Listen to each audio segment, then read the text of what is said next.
It is 9:58. Good morning from the 104.5 The Zone Studios. I'm Lucas Panzica. Game one of the NBA Finals came down to the wire in Oklahoma City as Tyrese Halliburton drilled a deep two in the final second for the Pacers to knock off the Thunder 110-111 and take a 1-0 series lead. Game two will be on Sunday night. In NFL news, the Aaron Rodgers saga is over. The Pittsburgh Steelers announced on Thursday that they are signing the 41-year-old quarterback on a one-year deal pending a physical. Rodgers will be in attendance at mandatory minicamp next week in Pittsburgh. College baseball Super Regional weekend is here, and Tennessee is at Arkansas playing for a spot in the College World Series. Game one is tomorrow at 5 p.m. You can hear the entire series this weekend right here on The Zone, courtesy of the Vol Network. Game two of the Stanley Cup final is tonight in Edmonton. The Oilers have a 1-0 series lead over the Panthers after an overtime win in Game one. Puck drop is at 7 p.m.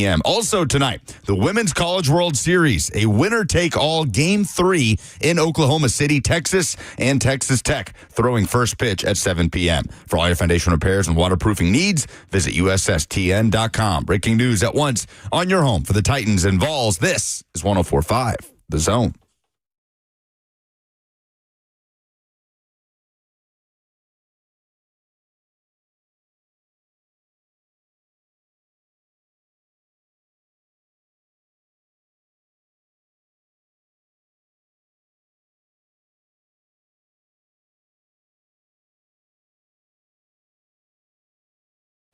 The Indiana Pacers are inevitable. What an awesome game last night, battling through a double-digit deficit in the second half. You got clutch shots from Tyrese Halliburton, stunning OKC in their own arena, and the Indiana Pacers able to steal game one on the road. 111-110, as you heard Lucas say in his update. We got you for the next 3 hours. Robert, Lucas, and me. 615-737-1045 is the number. Facebook, YouTube, Twitter, and Twitch is where you can live stream the show. Happy Friday. You made it. Lucas is the only one of us that doesn't seem to be dragging a leg a little bit, but that's all right. We're going to battle through together. It's a great day with a lot of different sports conversations to have. We're going to get into some Tavondre Sweat stuff, too. I know for as interested as people are in Cam Ward's offseason, I feel like Sweat also has a bit of a cult following from this fan base and high expectations from a lot of people, given that he's a former second-round pick. So we'll hear from the big fella later on, too. We got Coach Mack. We got Friday Fire. Do I have anything to give away in the nebulous prize bucket? Surely not. No. Don't even need the wheel to decide that one.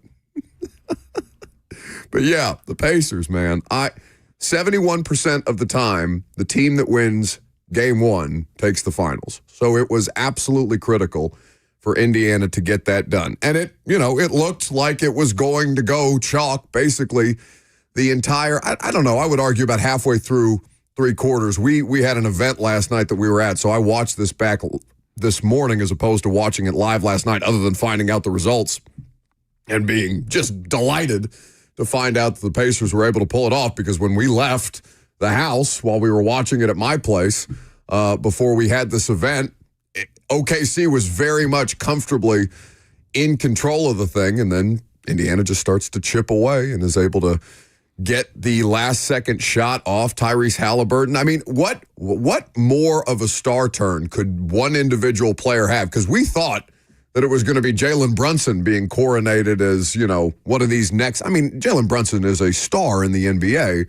even prior to what he's been able to do with the Knicks. But Tyrese Halliburton has really, really taken over this postseason. He is starting to enter some rarefied air in terms of his big shots late in games. He has hit 4 game-tying or go-ahead shots in the final 5 seconds of a game in these playoffs. Since the 1997-98 season, only Michael Jordan and Reggie Miller have done that. And now Tyrese Halliburton. So I didn't realize that the winner of game one wins the NBA Finals 70% of the time. That is a very high clip. That's what Malika Andrews was saying on the pregame broadcast. That's just generally, or is that on the road? Night. I believe it is generally. The team that takes game one is the team that gives themselves the significantly higher percentage chance to end up walking away with the finals. Another fun fact for you: in the last 2 minutes of the of games in this season, when it's a shot to tie or take the lead, Tyrese Halliburton is 13 of 15. That's crazy. Damn. Like two shots missed. Where'd you get that stat? Pitless on Twitter put that up. He has a diorama, like a 2 minute and 32-second clip of every instance of these shots. That's crazy. Trailing by 15 points in the fourth quarter last night. It is the fifth time in these playoffs that they've overcome a deficit that large, and as I believe Lucas said earlier, the most by any team in a single postseason since 1998. It's madness what they've been able to do. OKC is the better team. We can all agree that, right? I mean, SGA came out swinging haymaker after haymaker, and not just no foul line merchant stuff, at least in the early going. He's just pulling up from range, drilling threes, making nice moves, getting into the lane and getting to the basket. He was on his game last night, and they outplayed him. 38 points, 7 of those points came from the free throw line for SGA.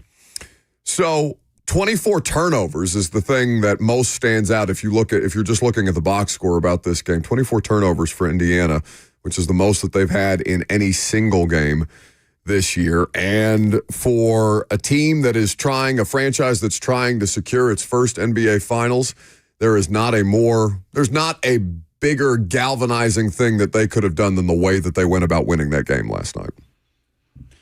So game 2 on Sunday night, and I imagine the Thunder will be favored once again, but what a dream start, and what a game. I mean, what was 15 the biggest lead Oklahoma City had? Mm-hmm.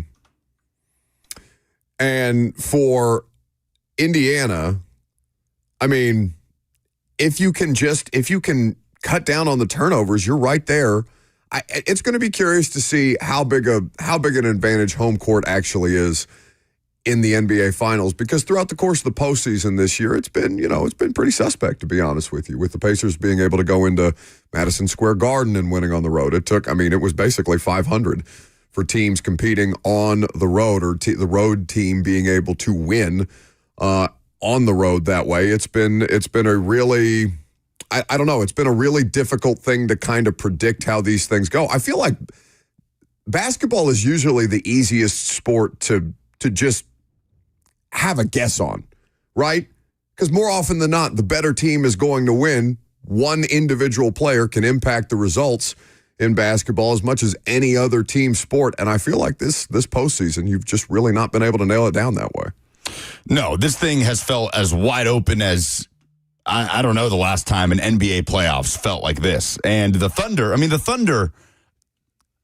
as maybe they're not the flashiest team in the world, obviously they're not a big market team, but they have everything they need to win the NBA Finals, right? Rightfully, they were heavy favorites going into this series against the Pacers. And then not to mention what they have coming down the pipe in coming years with draft picks. Like the Oklahoma City Thunder kind of have sort of, a format set up to not be a dynasty, but to have some years at the top of the NBA if SGA and Chet Holmgren and this trio of stars continues to play at this level with the draft picks that they have in hand.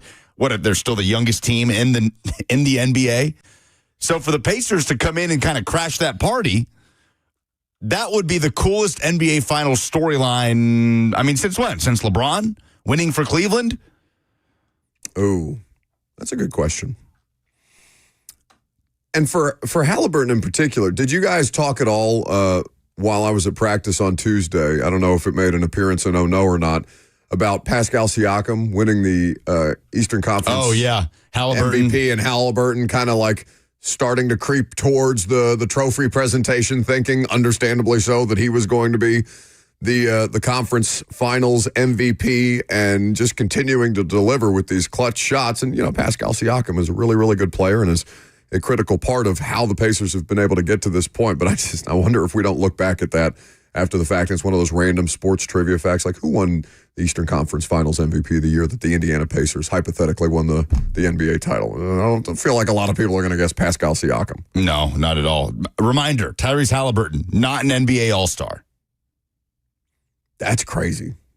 I had forgotten that. And I guess that's why he gets... the whole most overrated player is a vote by his peers, right? That was really the thing that kind of kickstarted all of this. The dialogue around other players in the NBA voting Tyrese Halliburton most overrated.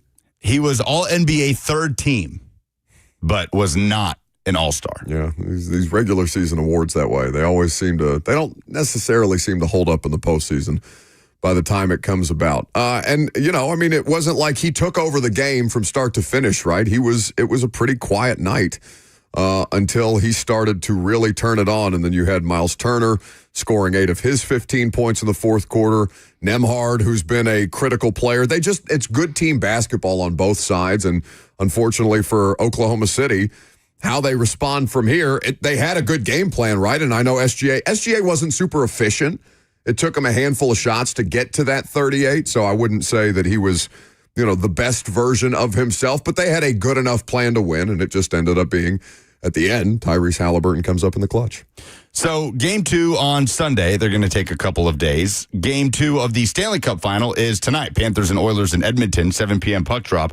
The Dallas Stars, by the way, have pulled a New York Knicks, firing their coach after falling in the conference finals. Now, the difference is Dallas has fallen short in 3 straight Western Conference finals, but they let go of Pete DeBoer very recently. So game 2 of the Stanley Cup finals tonight, and this series feels like it has full potential to go 7 games like last year's did. Like, what I love about this series is there is no lead that will make me feel secure in either team going and winning the next game and taking it in 5 or 6 games. Like, the Oilers could go up 3-0, and I could see the Panthers turning it around the way the Oilers did on them last year.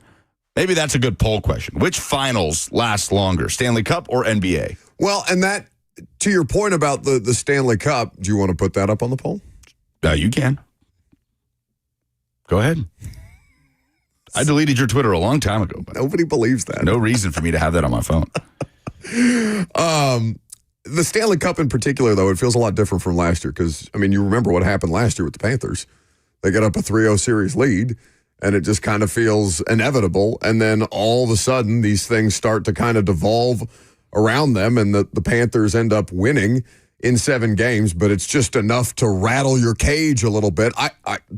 Hockey is always very difficult to kind of to predict because there's so many. I don't know. Is that the sport where the most random occurrences can happen at any given point, where you're just chalking things up to puck luck and the way that things may bounce? Like a perfect shot may bounce off the post in ways that any other time, 9 times out of 10, that puck is going in, but on any given night, it can completely affect the outcome of the game, and you just chalk it up, you shrug your shoulders and say, maybe next time. I don't know who the better team between Edmonton and Florida is right now. All I know is that there's a lot of bad blood between those 2 franchises, and that's just going to make for compelling hockey the whole way through.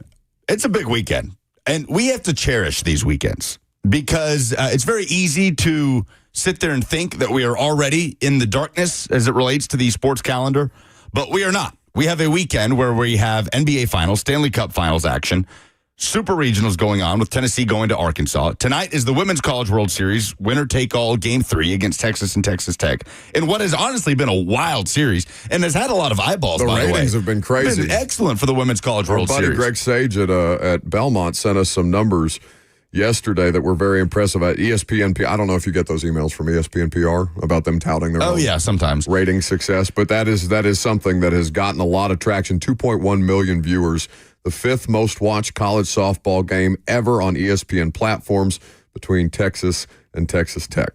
Yeah, so we didn't even talk about the way Game 2 ended with Texas winning by swinging on what was supposed to be an intentional walk pitch, getting 2 runs out of it with an RBI to win 2-1 over Texas Tech against a pitcher who was pitching an absolute gem in that game. So, or that was Game 1 rather, and then Texas Tech came back and took Game 2, and Game 3 is tonight. So we are in the last week of the calendar where consistently we have high-level competitive games with championships on the line.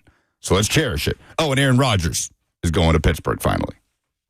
We will dive into the Rodgers stuff a little later on, and we'll take your phone calls too. 615-737-1045 is the number right after Lucas tells us about. Well, we also have the U.S. men's national team coming to Nashville on Tuesday night. Tons going on over the course of the next week, and it's more than a match. It's a countdown to history. On June 10th, the U.S. takes on Switzerland in the Coca-Cola send-off match. It's their final test before the Gold Cup kicks off just 4 days later, which will be the U.S.'s last chance to compete before the World Cup comes to North American soil a year from now. Tickets start at only $35. Get yours now at 1045thezone.com and be in the building at Geodis Park to watch the U.S., their second ever trip to Geodis Park, and their third trip to Nashville in recent memory. Do you want to go to that, Bert? Lucas is calling the game for Westwood 1, so he's going to be, busy acting super important throughout the course of that broadcast. But do you want to go to that? It's on a Tuesday, right? It's our night off, baby. Is it? Oh, it's next Tuesday. I'm involved in the training of the next primetime host. Oh, so you have to work. Correct. But I don't. We'll see what we can do. We'll see what we can do. And I do want to recant. What do you mean we'll see what we got? I'm not working Tuesday. No, you're not. I'll say what. Okay, you can go. I'm saying I'll see what I can do. Okay. I would also like to recant one of your earlier statements that Lucas was not dragging. In fact, he's dragging every day. He's dragging that wagon behind him. Maybe that's when my knees are starting to hurt. 100% is your knees. No, it's the fact that you seem to injure yourself with every type of thing that you do. He was walking around here the other day with a limp again, and he goes, all right, I asked him, "What are you limping again?" Assuming that it was another rec league soccer injury, but no, he's squatting for the first time in how long? For what? I don't know. Since I sprained my ankle. Since he sprained his ankle, and apparently he can't even do that without injuring himself. You be getting deep in them squats. I mean, something's happening back there. Lucas last night tried to convince us that these Brazilian seltzers that were being offered at the event that we were at last night were not going to cause me and Bert tremendous hangover pains this morning. And they were good. They were delightful. They were what was the brand? Novo something? Novo Fogo. Okay. Yeah.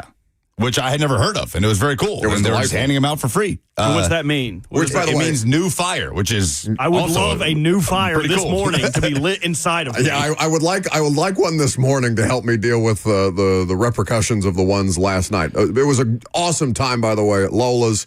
Many thanks to Josh Griffin, our buddy, who was the manager at Tin Roof for 100 years. He's now got a great venture over there under the Nashville sign. It's one garage. It's Lola's Cafe.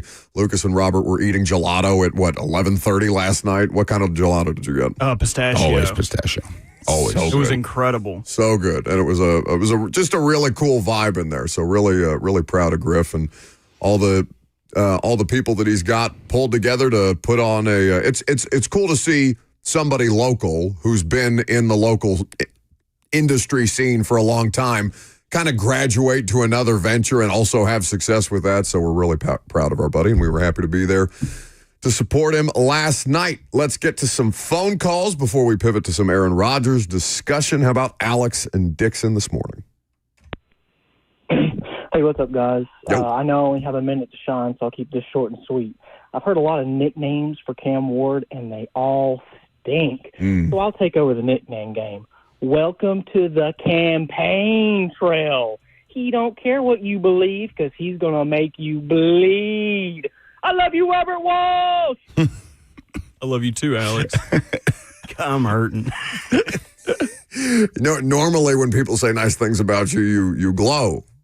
You're barely. And now I'm about to blow chunks all over this board. Are you like sick this morning? No. I just got a tummy ache. It's one of them where just like it feels like every time you're like, "Ooh, I got to go to the little producer's room," and you sit down and it sounds like you turned the That sink is the on. little producer's room. I just assume you all have a bucket back there. And yeah, well, and it's mostly in the bathroom. That's like the radio station's version of the NFL blue tent, where a lot of people are freaking out every time a football player goes into the blue tent, but really Derrick Henry just has to take a pee, so he's going in the bucket. I don't know how I feel about the campaign. I don't like it.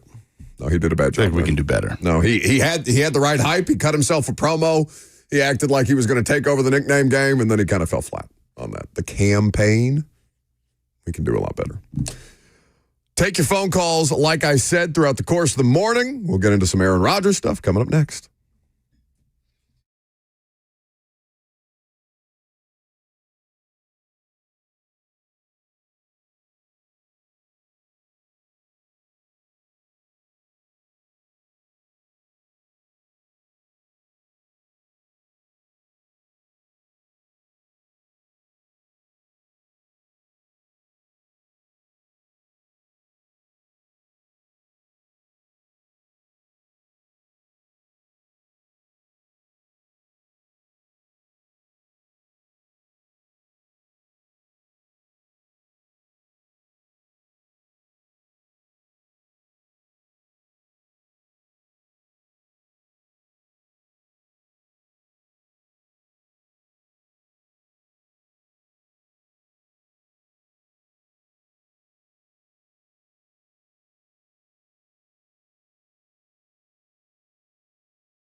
Now, you know the deal with this song, right? Or are you just playing it because it's Friday? It's fine if you are. Yeah, they play it at Titans practice or something like that. Dick LeBeau, Renaissance man for all time, who I can't remember how old he was by the time he got here as a defensive coordinator under Mike Mularkey, but this was his vibe. You throw on Friday by Sir Charles at practice, even if it's a short week. If your Thursday practice is your Friday, it doesn't matter. We're playing Sir Charles. Do you want to know why I played it? Because it's Friday. Because our breaks are incredibly short, and that was the first song that was up. Are you going to make it today? I'm going to be fine. I'm worried about you. It's like this is the worst day to have a day. We have to go out again tonight. No, by the way. What do you mean? Yeah, we do. Where are we? I'm it's not so happening. old. I've got friends in town. You have fun with that. No, they are also your friends. You want to disrespect your friends Madison and Colton Hawk on the air? Please. Love Madison. Zone alumni. Best wishes. He literally Have fun tonight. He literally just said he would go out before Robert started complaining about it. Yeah, and not he's the say one that. who feels fine. Why would you not go out tonight? Cheyenne is texting me pictures of her at Nashville Shores. I'm so jealous. I would love to be in the wave pool, the lazy river. I just imagine him floating around on his back in a wave pool, Is it hungover packed? with a cigarette in his mouth. There's not one person there. Yeah, they're all at CMA. I'm so jealous. All the kids that are typically running around Nashville Shores. I mean, yeah, probably. Just let them run around Broadway. Don't they have the whole thing closed off? Brooks and Dunn looked really cool last night at Nissan Stadium. I had no idea who was even playing last night. I didn't even bother to check the lineup this Marcus year. King was playing. I think Darius Rucker played yesterday, like afternoon/evening, but a bunch of people that were at Brooks and Dunn were posting it, and Neon Moon looked immaculate live at Nissan Stadium. Absolutely. It's always a good time, even if country music isn't your vibe. They just put on it's just a great event every year, even if Lucas complains about the traffic. Dawn did something really cool with Ernest at the Ryman. I believe that was Tuesday or Wednesday. For Second Harvest Food Bank. They raised a ton of money. Like $350,000 or something. So congratulations to them on a great event and doing work for great causes. It's just cool to see all those different things that pop up around the city throughout the course of the week and people giving back using those opportunities as well. We're going to get into Aaron Rodgers because I think Pittsburgh Steelers fans would probably like to give Aaron Rodgers back to the universe instead of signing him to be their quarterback. But that news became official, in the middle of the afternoon. It happened right in the middle of Elon and Trump breaking up on social media, which seemed to grab the most amount of people's attention yesterday. And then you just slide in the Aaron Rodgers Pittsburgh Steelers news in the middle of all that. Great day. Twitter, by the way, still got the juice. No matter what Elon does to it, no matter how much porn he spams us with on the timelines, Twitter still has the breaking news juice, and it's going to be tough to remove people's addiction to that website. Did Nick Castellanos hit a homer yesterday? I had to have. Rodgers is signing, Trump and Elon going at each other. I don't think he did. It was one of the most, like, if you were betting on something last night, you probably had a fair amount of people put a wager on if they were playing. Who does Castellanos even play for right now? He's Phillies. Okay. Yeah, he did not. What an upset. Yeah, major upset.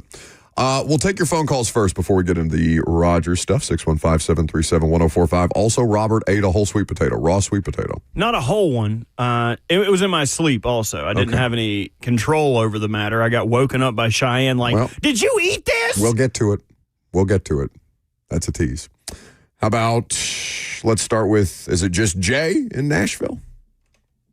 You got it. What's up? What's going on, guys? How you doing? Good.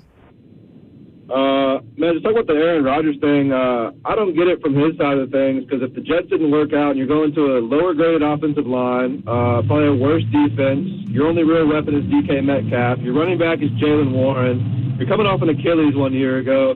I don't get how this makes sense for his career rather than just, kind of stepping aside and retiring. It just seems like a kind of a dumb move to me from the Pittsburgh side of things and from Aaron Rodgers' side of things, to be quite honest with you. Thanks for the call, Jay. I'm sure many people are having that thought. I'm sure the city of Pittsburgh is probably deeply conflicted about their new quarterback. I mean, the reason why he's doing it is because he doesn't want to go out sad the way that he did in New York. Like, it was a huge embarrassment. He went from talking at press conferences in the first year that he signed with the Jets about adding Lombardi trophies to that case that they've got at the Jets practice facility to blowing out his Achilles 4 plays into his tenure with the Jets after running out of the tunnel with the American flag on, was it Monday Night Football or Sunday Night Football?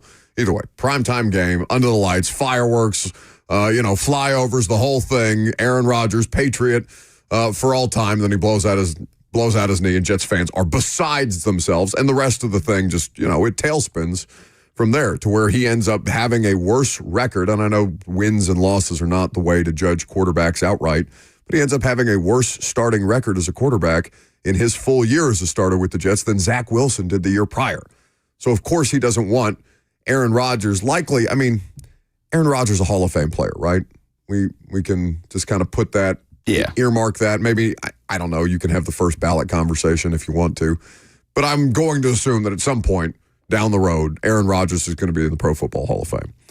He does not want his future Hall of Fame career tainted by the stain and the stench of the New York Jets. Doesn't mean that Pittsburgh's going to go to plan.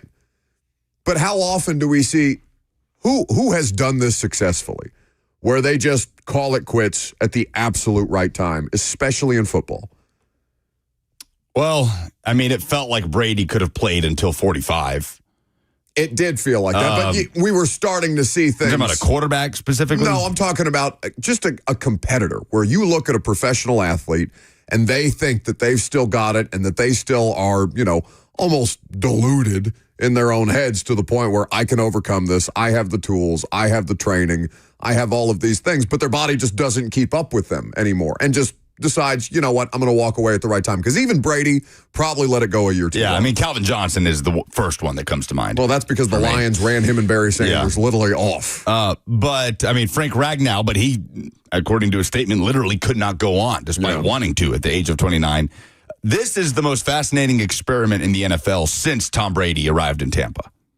Right, with the personalities involved, with the pedigree of the names involved, the franchise it's happening with. Because it's not the Jets, right? It's not Aaron Rodgers running the Jets the way that he was the most powerful player in football when he took that gig. No, it's not. It's totally different. Like Mike Tomlin is what makes this so fascinating because I maintain, now that this has finally happened, I will circle back and maintain that if there is a single head coach that could manage this type of situation, it's Mike Tomlin, who he and Aaron Rodgers have this sort of mutual respect with one another. And we've been talking about the Steelers like, oh, look at them just floating around in the wind. They've been held hostage by Rodgers all offseason, where it sounds like, there was this sort of handshake, like this is what's happening. We all know this is what's happening. But it's completely fair to poke and prod at that because there was we didn't know. Until it happened, there was nothing to guarantee that Aaron Rodgers was actually going to do this. Yeah, it ends months of uncertainty, but Adam Schefter, saying that the Steelers never wavered in their belief that Rodgers would eventually sign with them.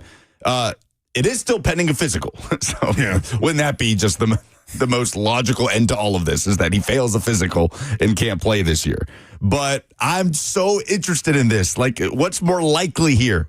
Is it more likely that this ends with some high-level success? And I guess we could have a discussion about what that would mean. What is a successful season for Aaron Rodgers in Pittsburgh, right? It's not making the playoffs. That's bare minimum in the Mike Tomlin era in Pittsburgh. Mason Rudolph can get you to the playoffs. So is it get to a conference championship game? I don't know.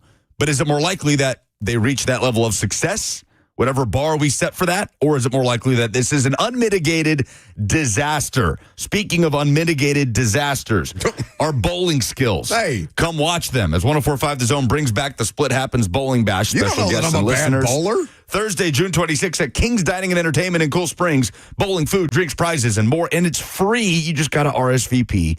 1045thezone.com. It's going to help benefit Home Street Home. Robert, I know, has been in the lab. Well, yeah, you go like once a week, don't you? Dude, this is the wrong time of year for me to slouch, but we haven't been in weeks. Too many vacations, too many weddings, too many going back home. I kind of want to go with you next time because, I've done this bowling event 3 years and never actually bowled because I feel like I'm just running around the entire time. Well, yeah, and you're probably also bad, There's no way I'm bad at bowling. Yeah. There's no way. Every time you played, you probably have the bouncers up. What are those called? Oh, the bumpers? Yeah, the bumpers. Every time. It's probably been that long. Since I've bowled. We used to go there so much. Every time we'd get there, the bartender would see us and go ahead and get Cheyenne her little own bottle of champagne because she'll drink champagne and orange juice at the bowling alley. Yes, who are you people? It's incredible. Exactly who you think we are. Exactly who you think we are. I do have an answer for your retiring at the peak. Can I offer you one 1966 retiree, Sandy Koufax, who at the age of 30 retired after his third Cy Young and was like, hell with it, I'm going home. It's time to populate. I'm about to pop out a bunch of little Sandy Koufaxes. That would be a good one because people are, I saw, was it Taylor on YouTube saying Peyton Manning got that last win because, of course, he won the Super Bowl over the Panthers after getting dragged by the Seahawks. Manning got that last win and dragged by that Denver defense and called it. But Peyton Manning held on too long. He got benched. He was hanging on by a thread. He got benched for Brock Osweiler. It just worked out beautifully for him to ride off into the sunset with the Super Bowl trophy. But it's not the way that he would have envisioned, right? We were all looking at Peyton Manning, a shell of himself, dealing with that whatever the spine procedure that he had that finally caused him, his body to start failing him. And Von Miller is the reason that they won that Super Bowl, and that defense was excellent.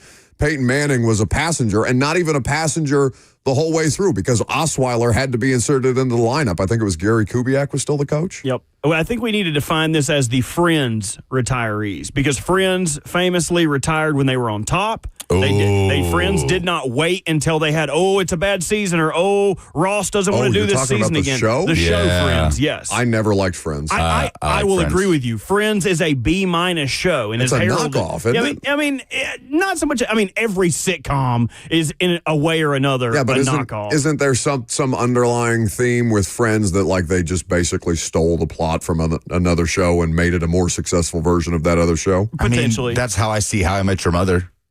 It's just that. Also not with a Friends. show I could get into. Yeah, me neither. Not a big How I Met Your Mother guy. You like Friends and don't like How I Met Your Mother? Far better, far Aren't superior they just the show. same thing? No. It's a bar they hang out in instead of a coffee shop. Friends What's the difference? is not funny. Like How I Met Your Mother actually has comedic moments. Friends is like, oh no, Ross ate an old sandwich. Like now his tummy's going to be upset. Now he can't find any dinosaur bones. And he can't call Rachel to comfort him because they're currently in a breakup. One of his coworkers ate his sandwich. Whatever. We can't get into this. That's so dumb. We can't get into this. Who would ever try to think eating someone else's food would be funny? What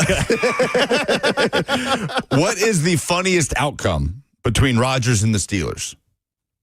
Someone at his work eats his sandwich. And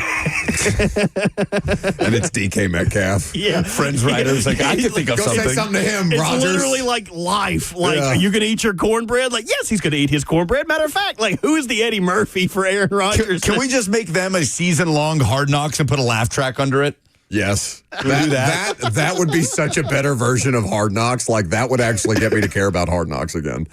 Who is Hard Knocks again? It's the Bills? Bills in season. No. Yes. It's the NFC East in season. That's right. Bills training camp. Which is ridiculous because didn't they just do the Giants off season? It's Hard Knocks, so they're just going to Well, none of the bad teams wanted it.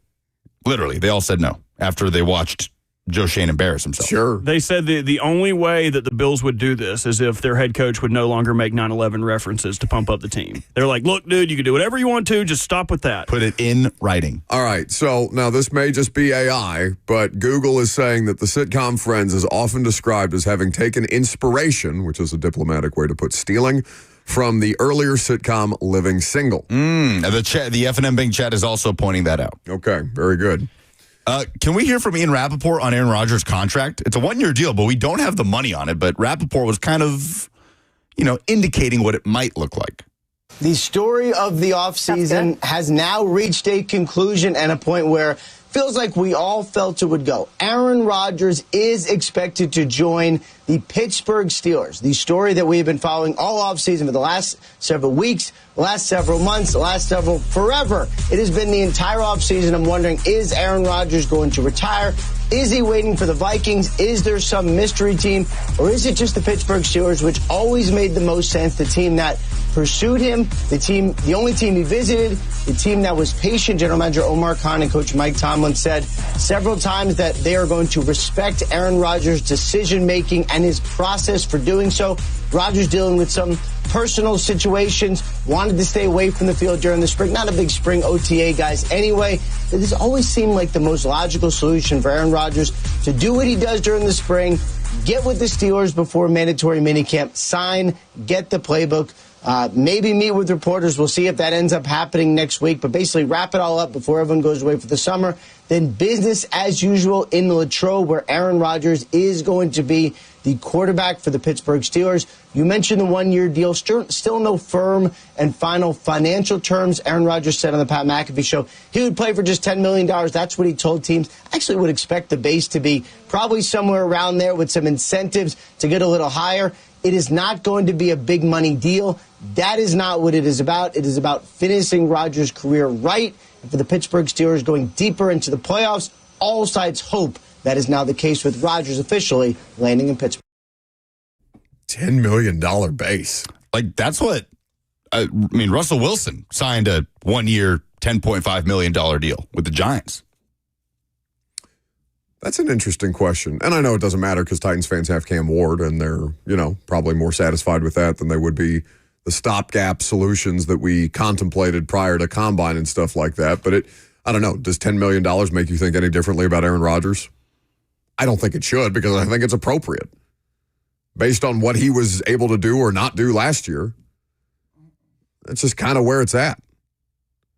Makes me think he really wants to play this year. That he does not want the last year of his NFL career, the last stint of his career, to be whatever the hell that Jets experience was. Well, and then there's also the idea, because, I know Rappaport just kind of tossed it in as an aside. He's not a big OTA guy. Yeah. But he'll be at minicamp. All right, so what draws more attention to the Aaron Rodgers Pittsburgh Steelers flirtation and now contract? Is it him not signing until just now, and then the NFL goes on vacation and you don't have to think about it for the foreseeable future?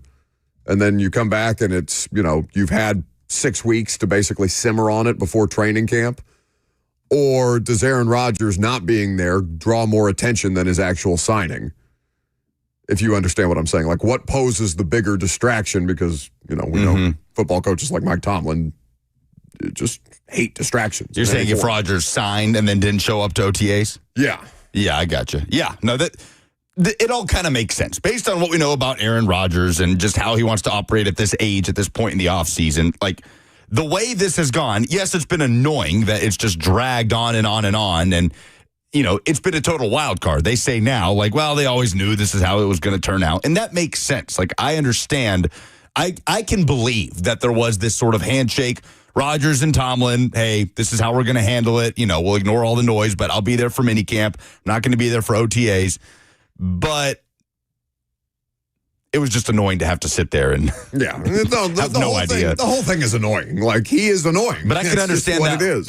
I could understand that logic between the two of them, because I think I would rather do that. I'd rather him sign and then show up for minicamp than sign and then, Rodgers isn't here. He's not here getting to know all his new teammates, right? Which a lot of people did blast him for not showing up to OTAs, even though he hadn't been signed yet. Didn't Joy Taylor have like a giant rant on Fox about him not being at OTAs? Oh, really? I didn't see it. She did. She went off on him for not being at OTAs for a team that he hadn't signed with yet. So now he's signed, and he's going to be at minicamp. So I get why they handled it this way. It was just all of us that had to sit there like, all right, dude, what are you doing? Enough. Yeah. I feel that's how I feel generally about the Aaron Rodgers circumstance. It's just enough. But we'll see. 615-737-1045 is how you jump in. A reminder that we will have Coach Dave McGinnis at 11:20 today. Friday Fire is also at 11:45, so be thinking about your moment of positivity, the thing that made you feel good this week. If you're a Steelers fan, maybe it's Rodgers. I would be surprised if it was. What kind of deal did Brady sign in Tampa? It was more than that. Yeah, it wasn't 10 mil, but I don't know. Let's see if I can find out. Okay. While you do that, I will take Ryan's call up next. Hey, Ryan. Hey, guys. Good morning. Good morning. You guys are wild. I love listening to you. I'll say this about Rodgers. He's kind of like Ross and his bad sandwich. The show needs him, but I could kind of do without either one of them. The real reason for my call was watching hockey the other night. I'm sure I'm not the only one that noticed not one, but two former Predators score a goal in the Stanley Cup Finals. So that was kind of I was happy for him, but oh man, Preds, good God, it just hurts. And then it did, man. But as long as my team wins. But listen, I don't listen to much talk radio anymore because I can't handle the voice of so many of these people. But Buck, you got a great radio voice, so take that as a compliment before I say this. When you get excited and your voice goes up a few octaves, I can't help but smile because all I can see in my head is Joe Swanson from Family Guy. I wonder if anybody else hears that. Thanks for listening. Thanks for the call. I do, when Lucas talked about Tony Stewart killing a guy the other day, which it shouldn't have made me laugh as hard as it did. When I get up there, do you guys notice that I have a bit of a screech when I laugh? It's awful. It's something that is deeply annoying to me, and I wish that I wouldn't do it, but I can't help myself. And when Lucas just dropped that in my lap the other day, you weren't here. I don't know where you were. Poor Jackson was back there having to deal with us, welcoming Trey Wallace into the show with Lucas making jokes about Tony Stewart killing a guy. Jesus. I didn't make any jokes. It sounds a bit... I didn't make a single crack of joke. A life was lost, Buck. How about you show some sensitivity Don't make me laugh again when you're talking about somebody. All I said was... Stop it. That laugh is terrible. Stop it. That Tony Stewart was my favorite NASCAR driver as a kid because I got to go to Talladega, and he was my favorite driver, and then he killed a guy. That's all I said. And those are all facts. No jokes were told. I'm telling you, he hit me so hard with it, I didn't know what to do for the rest of the segment. It was terrible. So I apologize for the screeching when I get when they actually make me laugh, when they're actually funny. How about Jeremy next? What's up, Jeremy? Hey guys, you're talking about the people that retired at the right time. I submit to you Andrew Whitworth for the LA Rams. Yeah, that's a good one. Wins the Super Bowl, does the confetti with his kids, rides off into the sunset. I don't think you can do it better than that. Yeah, and he was such a good player. Was he 40 his final season playing left tackle for the Rams? If he wasn't 40, he was 39. He was up there for sure.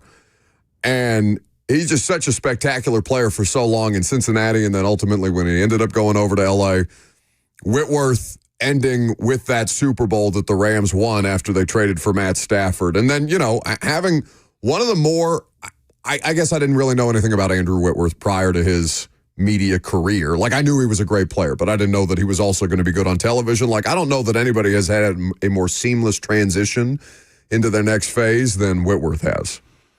Yeah, I mean, talk about, because he was still playing at a high level. No, he was a good player. He was a good left tackle at age 39 or 40, whatever he was, and a critical part of them, because they had a good offensive line unit en route to getting to that Super Bowl, even prior to adding Stafford to the mix. So I like that submission, Andrew Whitworth. He played, he started in every game he played, aside from 4 games his rookie year, started in 235 NFL games. That's disgusting. That's so much, especially playing at on the offensive line. That takes a toll on your body. He's not one of those dudes that had, I wouldn't say that he hasn't had a dramatic weight loss, but he is still just a mammoth of a human being. I ran into him at owners meetings, and he is I don't know, it's almost like he's become chiseled, but he's still, the size of a house, as opposed to being just one of these, 320-plus pound left tackles waddling around out there because their football teams are requiring them to consume an ungodly amount of calories to keep the weight on. Robert, that's a fine. What? Saying you ran into him at owners' meetings. Yeah, we did. He's hanging out at owners' meetings. You saw someone in the same room as you that you don't know at owners' meetings. That does not qualify as running into someone. Yeah, it does. No, it doesn't. Doesn't it? No, it doesn't. Oh, okay, that's fine. Did you run into Vince McMahon? You guys bumped into each other the other, or were you in a corner of a room that he happened to be in? There was a hand-holding situation that I don't know how I feel about. That was a little more personal than I wanted to get. I ran into Bono when I went to the U2 concert. No, just in the same room? Yeah, we were in the same venue. And we bumped into him. That's pretty good. Grace met Guy Fieri. She actually took a picture with him. That's more of a run-in. That's pretty awesome. I don't know why the hell he was at owners' meetings, but he was just hanging out at the breakers. Slinging some trash can nachos, man. He reportedly is a bit of a jerk, though. Really? Not. I really enjoyed meeting him the other day when I went to Guy Fieri's restaurant in Cherokee. All right, I'm not. When you turned on Triple D on your TV. Oh, yeah. Yes. I ran into him on the Food Network. Do they actually have TVs that are just showing his television show in his restaurant? That would be peak. No, his restaurant's like actually pretty fancy. All right, Like, I'm not going to disclose the name, but one NFL head coach did get the cold shoulder from Guy Fieri because the NFL head coach went up to meet Guy Fieri, and Guy Fieri was too big time to acknowledge the coach. yeah, it's terrible for Brian Callahan. 615-737-1045 is the number if you want to jump in. You have a stat of the day? I sure do. Big series this weekend. That's next.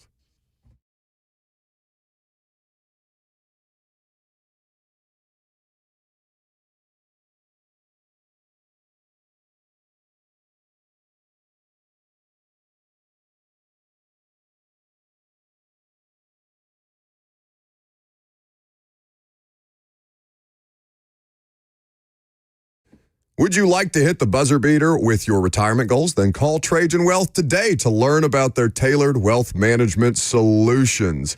If you are somebody who is dealing with any level of financial uncertainty because occurrences like inflation, election cycles, new laws, and interest rates can affect the financial markets in the short term, but it doesn't make sense to keep changing the way that you invest in response to the daily news. Instead, Trajan Wealth will help you review your strategy and make sure that it's right for your goals, your level of risk tolerance, and time horizon. Trajan Wealth will help you decide what to do. That's what they do for each and every one of their clients. They're your local trusted financial fiduciary, and you can check them out at either of their locations in Brentwood or Franklin. The number is easy, 615-270-5000. That's 615-270-5000, or visit them online at TrajanWealth.com. Advisory services offered through Trajan Wealth, LLC, an SEC-registered investment advisor. This is a paid advertisement.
All right, 4 SEC teams still alive. Only 3 can make it to Omaha because 2 are pitted against each other this weekend in Fayetteville, a place that has given Tennessee baseball issues long before Tony Vitello took over, but since Tony Vitello took over from his former employer, Dave Van Horn, in Arkansas, he is 2-11 against Arkansas. He has not won a series in Fayetteville. He has won a national title, which Arkansas has not done. But in terms of the head-to-head, Dave Van Horn has gotten the better of Tony Vitello. The mentor has gotten the better of the mentee. Is that a word?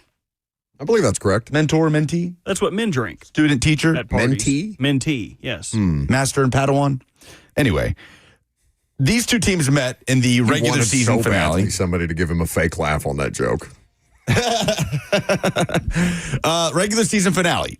Felt like a huge series at the time going in for Tennessee, who was desperate to get off the schneid and create some momentum going into the SEC tournament and try to make a case to host in regionals. And they won game one with Marcus Phillips on the bump. They took game one 10-7. Their offense finally came alive. And I remember that feeling after that game one win in Fayetteville just a few weeks ago of, all right, you took game one and you got Liam Doyle coming up on Tuesday or on Saturday on game two. And Liam Doyle pitched game two, 4 2/3 innings pitched, gave up 11 hits, 6 earned runs. He struck out 10, but Tennessee fell 8-6, and then they fell 8-4 in game three.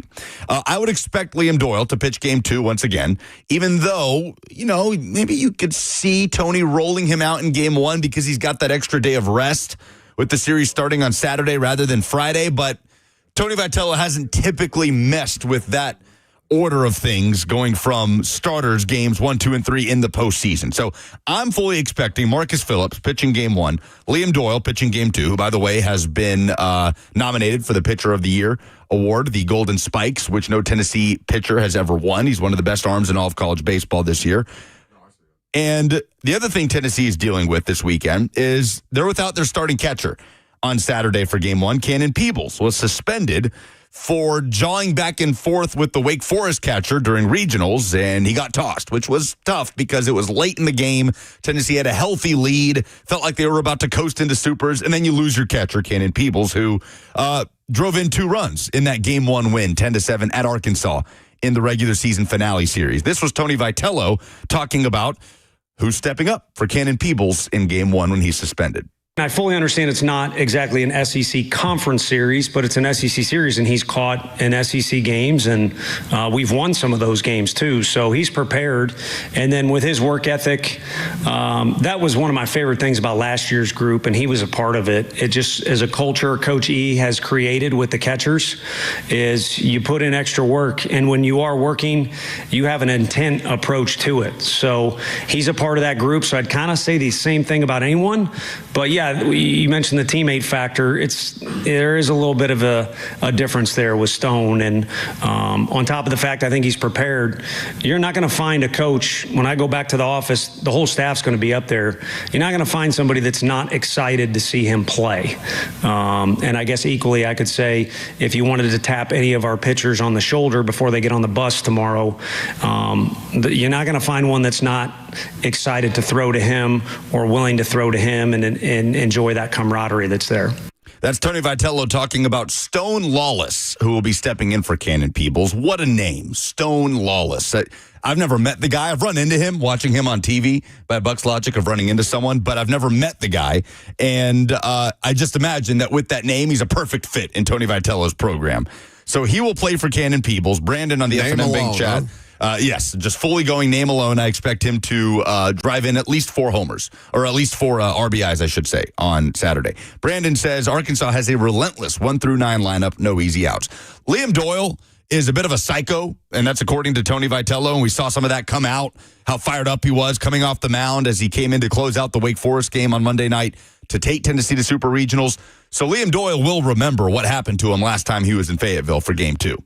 So we'll see how Tennessee responds. I mean, this is a team that, is one of the most talented in the country, but also with this chip on their shoulder because they were told their season's over, that this is just a dip in the Tony Vitello era.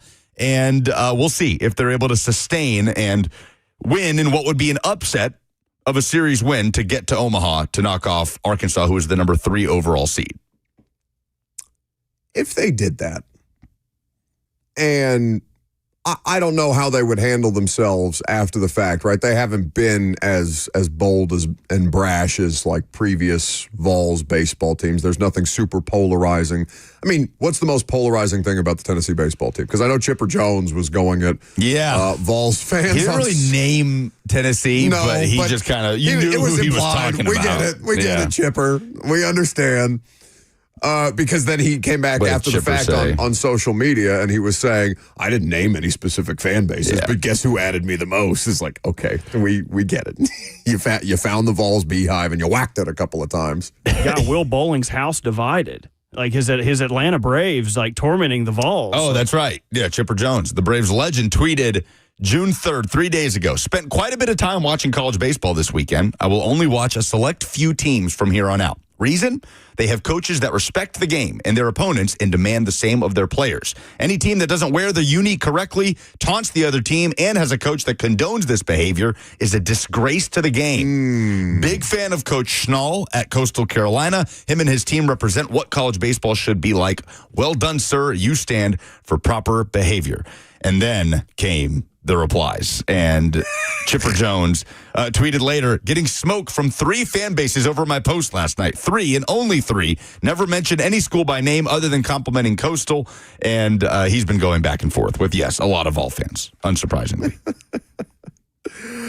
Oh, my goodness. So, for Vitello and the Vols baseball program, if they're to beat Arkansas, we'll see how they handle that moment, if they're able to meet that moment.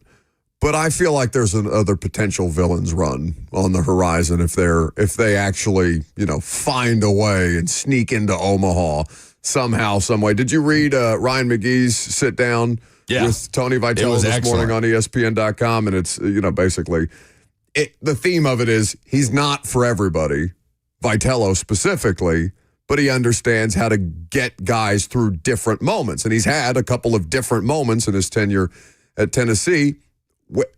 They're not all justified just because he's won the national championship most recently last season.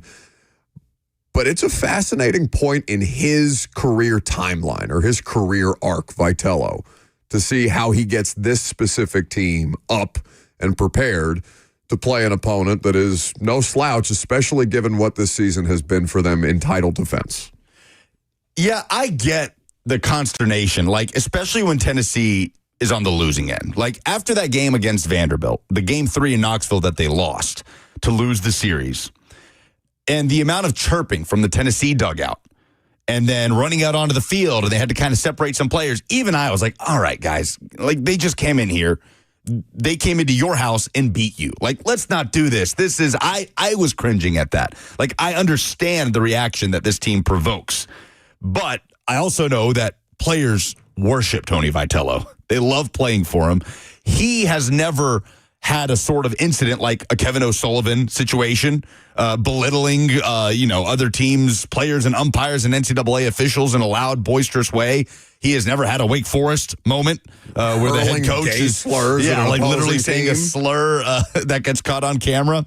Look, he's gotten into his shouting matches and he's chest bumped umpires and all of these things, and I get that rubs people the wrong way. But also, it's hard for me not to just love the guy. And I say that as a Tennessee fan, but as a neutral. Objectively, I love Tony Vitello. Both of you guys are neutrals, but neither of you guys are baseball traditional purists also. No, in fact, quite the opposite. I love college baseball because it's not all starch and stiff and proper, and you play the game by the unwritten rules of baseball and all this other crap I don't care about. Let them bat flip. So we'll see what happens. All right. We'll have the games on The Zone, courtesy of Vol Network this weekend. A huge development in a giant local story. We'll tell you what's going on coming up next.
It is 11:02. Good morning from the 104.5 The Zone Studios. I'm Lucas Panzica. Game 1 of the NBA Finals came down to the wire in Oklahoma City as Tyrese Halliburton drilled a deep two in the final second for the Pacers to beat the Thunder 111-110. They take a 1-0 series lead. Game 2 will be Sunday night in OKC. In NFL news, the Aaron Rodgers saga is finally over. The Pittsburgh Steelers announced Thursday that they are signing the 41-year-old on a one-year deal pending a physical. Rodgers will be in attendance at mandatory minicamp next week. College baseball Super Regional Weekend is here, and Tennessee is at Arkansas playing for a spot in the College World Series. Game 1 is tomorrow at 5. You can hear the entire series this weekend right here on The Zone, courtesy of the Vol Network. Game 2 of the Stanley Cup Final tonight in Edmonton. The Oilers have a 1-0 series lead over the Panthers after an overtime win in Game 1. Puck drop tonight is at 7. And also tonight at 7, the Women's College World Series wrapping up with a winner-take-all Game 3 in Oklahoma City, Texas versus Texas Tech. For all your foundation repairs and waterproofing needs, visit USSTN.com. Breaking news at once on your home for the Titans and Vols. This is 104.5 The Zone.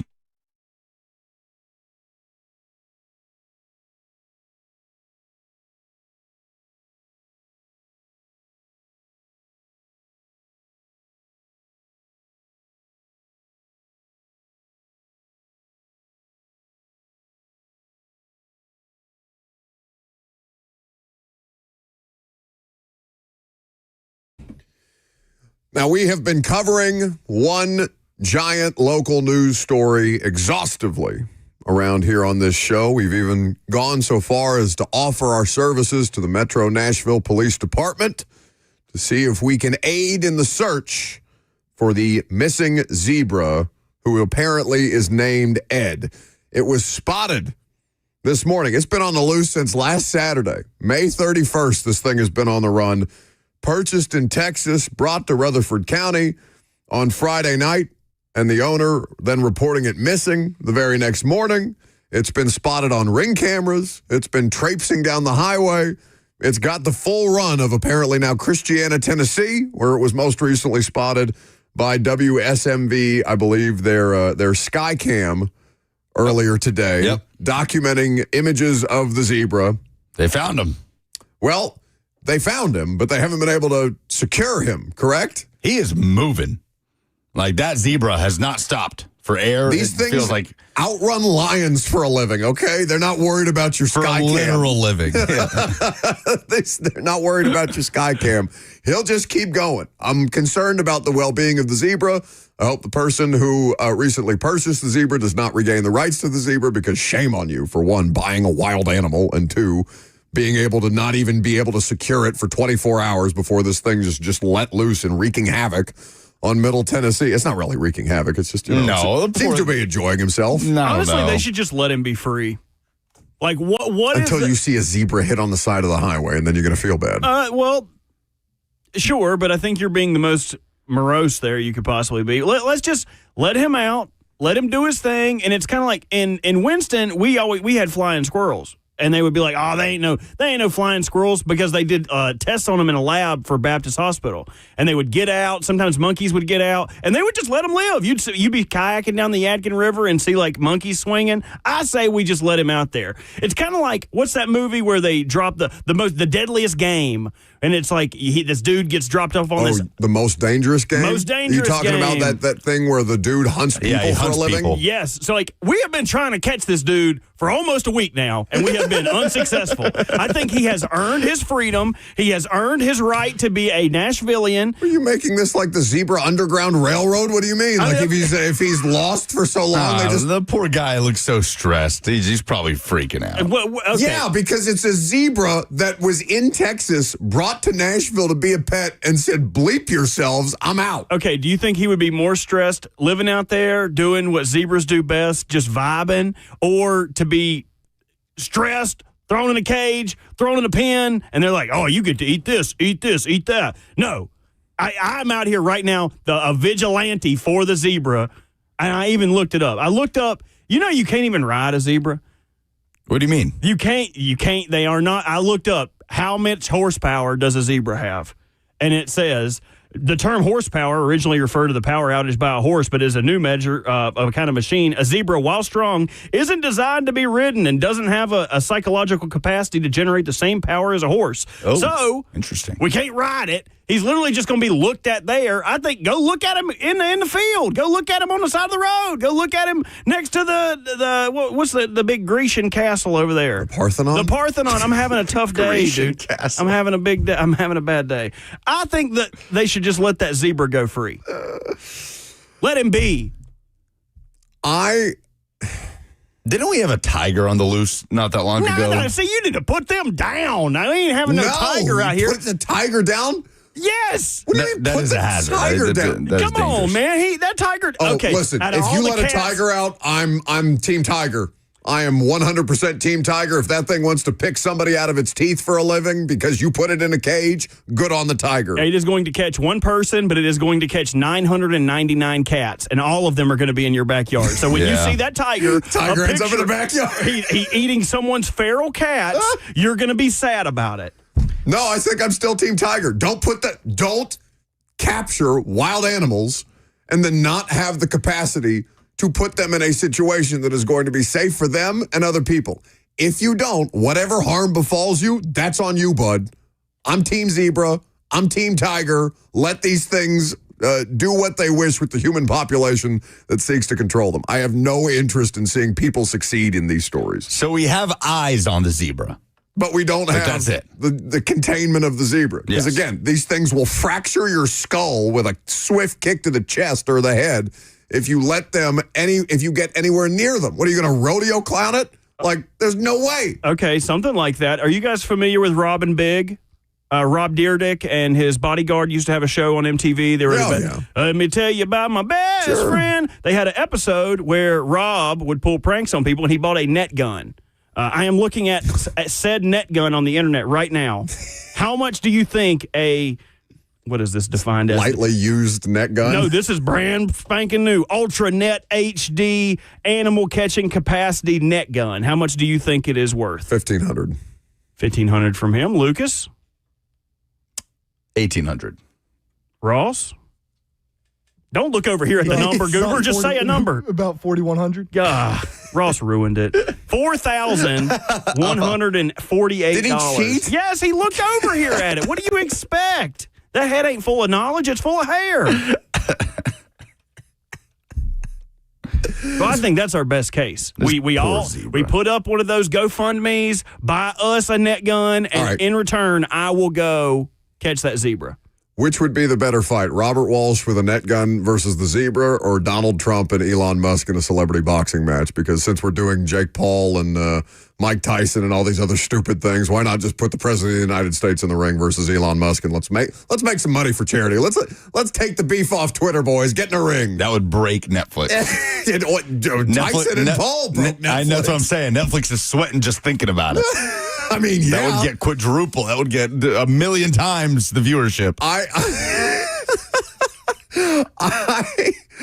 The Aaron Rodgers news happening right in the middle of Elon Musk alleging that Donald Trump is on the Epstein list after them. I mean, how much? I have no idea what the final figure was, how much Elon actually donated to President Trump's campaign.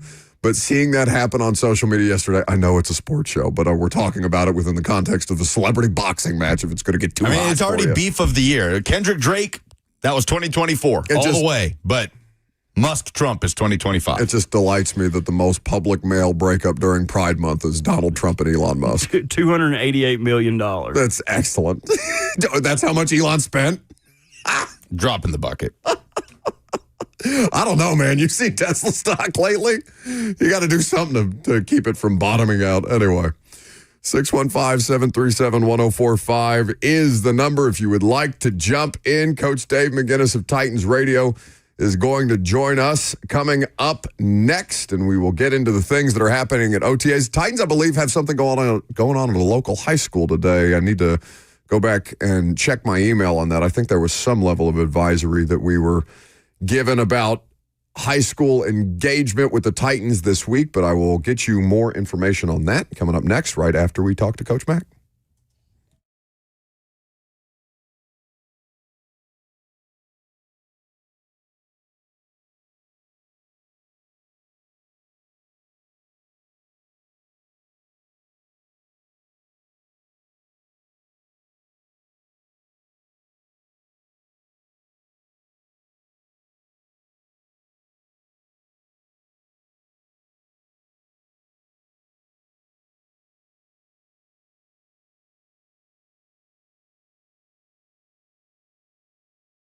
Imagine you're working remotely from home and your power goes out. It happens more and more, especially with all the different weather occurrences that we have here in Middle Tennessee. No need to compromise with Mother Nature anymore. Consider owning a home generator from Premier Generators. It could be the smartest investment that you make. Let the experts at Premier Generators help you out. They know their craft inside and out and will ensure the best generator for your own unique needs. Premier Generators is the largest certified generator dealer in Tennessee, always offering a 10-year warranty on all generators. You get a free consultation, so what are you waiting for? Contact them today at premiergenerators.com. That's premiergenerators.com, or call them 615-439-2992. Premier Generators, there to help you.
Welcome back to the show.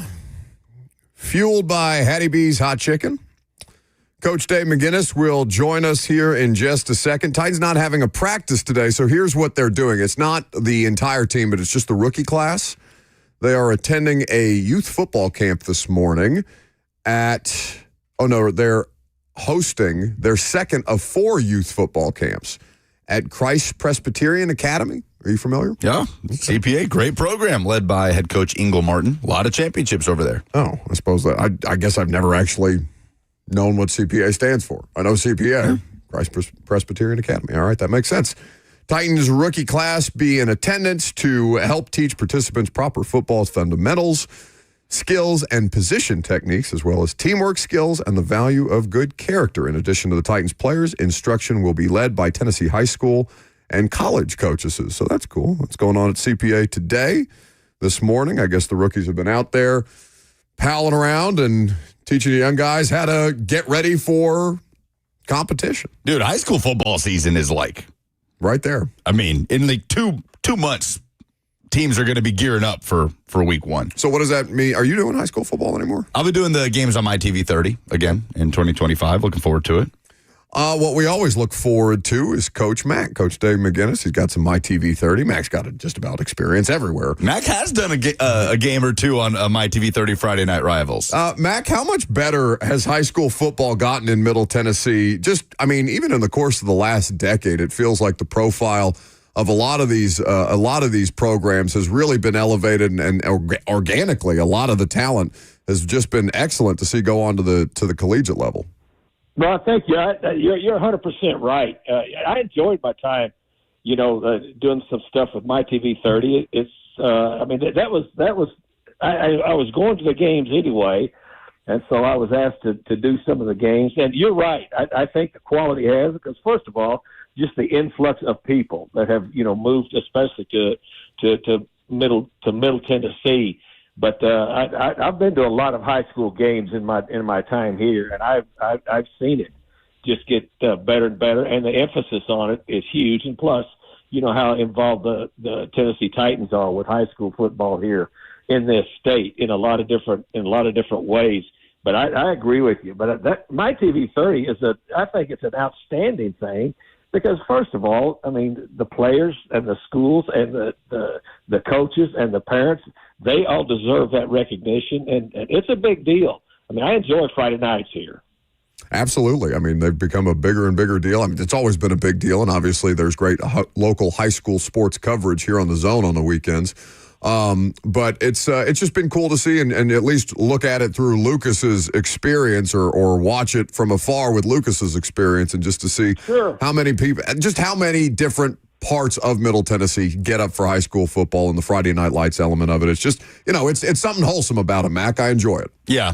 Yeah. And one of the coolest things about it is when you get to cover kids that years later, like they move on, they go to school, they go to whatever college they play for, and then they're in the NFL, right? Like Ross in the control room over there, a few of his teammates at Ravenwood, Graham Barton, Junior Colson, are going to say something NFL nice football. about Ross in his high school football career. No, the guys that were... Ross, right? All his other way more successful teammates. Well, Coach Mack, high school football is going to be here before we know it. It's right around the corner. Week one of the high school football season in Tennessee coincides with one of the Titans' preseason games. So that's how close we are to the Titans' preseason as well. And as they turn the page to minicamp, as a head coach, what are your biggest priorities in OTAs versus mandatory minicamp? What are some of the differences in what you're trying to get done? Well, you're still on your install progression. I mean, you still the fact is when we're going to start next week, and I'll see you guys up there every day next week. The thing that they're going to do now is you can be on the field longer. You can be in the building longer for these 3 days of mandatory minicamp, so you can spend just a little bit more time, not only inside in the classroom, but also on the field. I mean, it's just an extension. And your install, as I say, you're not going to be able to do a whole lot more, but you'll be able to be out there longer. And that's, just like the last practice that they had, they're doing things in incremental ways. I mean, they had a big red zone session, the last practice they had on Thursday, big red zone session, both, especially in the low red zone. So they've got it planned out, but you can be in there longer, and plus there's a mandatory word in front of it. So those that some have not been there across the league when it's voluntary, but everybody will be there for a little while before you go. And this period after the mini camps is a huge period, for all the players to understand that once they come back, that they need to be in the best condition that they've been in. They've been working up to that. But these next 5 weeks after they leave here is going to be critical. Coach Dave McGinnis with us, as he always is on Fridays. And as always, his visits are presented by Two Rivers Ford, the South's most trusted Ford dealer. I know Tammy Jacobs was making the rounds this week with Kate, the aspiring sports broadcaster, and she got to visit with Coach Mack and Rhett Bryan and Amy Wells and the Titans radio crew, and hung out here with us to learn how not to do radio yesterday. Always good to see the folks at Two Rivers Ford, and they do great work, not just in terms of business, but in terms of the local community as well. TwoRiversFord.com for more information. Mack, when we were out there, when we were allowed to be out there on Tuesday, I know you get many more opportunities to see them and go through the OTAs and all these different things. But when media was allowed to be at practice on Tuesday, it was a third down day specifically. And I know that Brian Callahan was looking forward to putting Cam Ward, not just Cam, but the rest of the quarterbacks in these situations, seeing how they navigated and how much of a challenge Denard Wilson, even without pads on these guys, still presents with some of the different looks and blitz concepts that he can send. Yeah, and again, that's the progression of what of what you go through, and you're right, and sooner or later they will get to not just scripted periods. They will get to call it periods where the head coach will decide where the ball's going to be. Will put the ball down, and then they'll just have a call it period where the defense has to react to whatever the offense is putting out there on the field.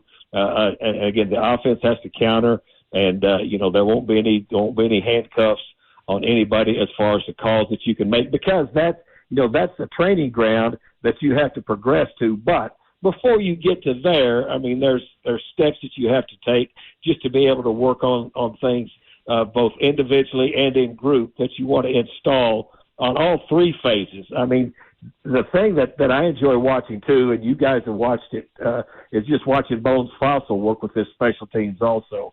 So this period has been very, very important for this, but it's going to morph into these call-it periods pretty soon, and then you can see even more of that as far as being able to match up against what the offense is putting on the field, because that's what the defense has to do in real life, is they have to match what the offense is putting on the field.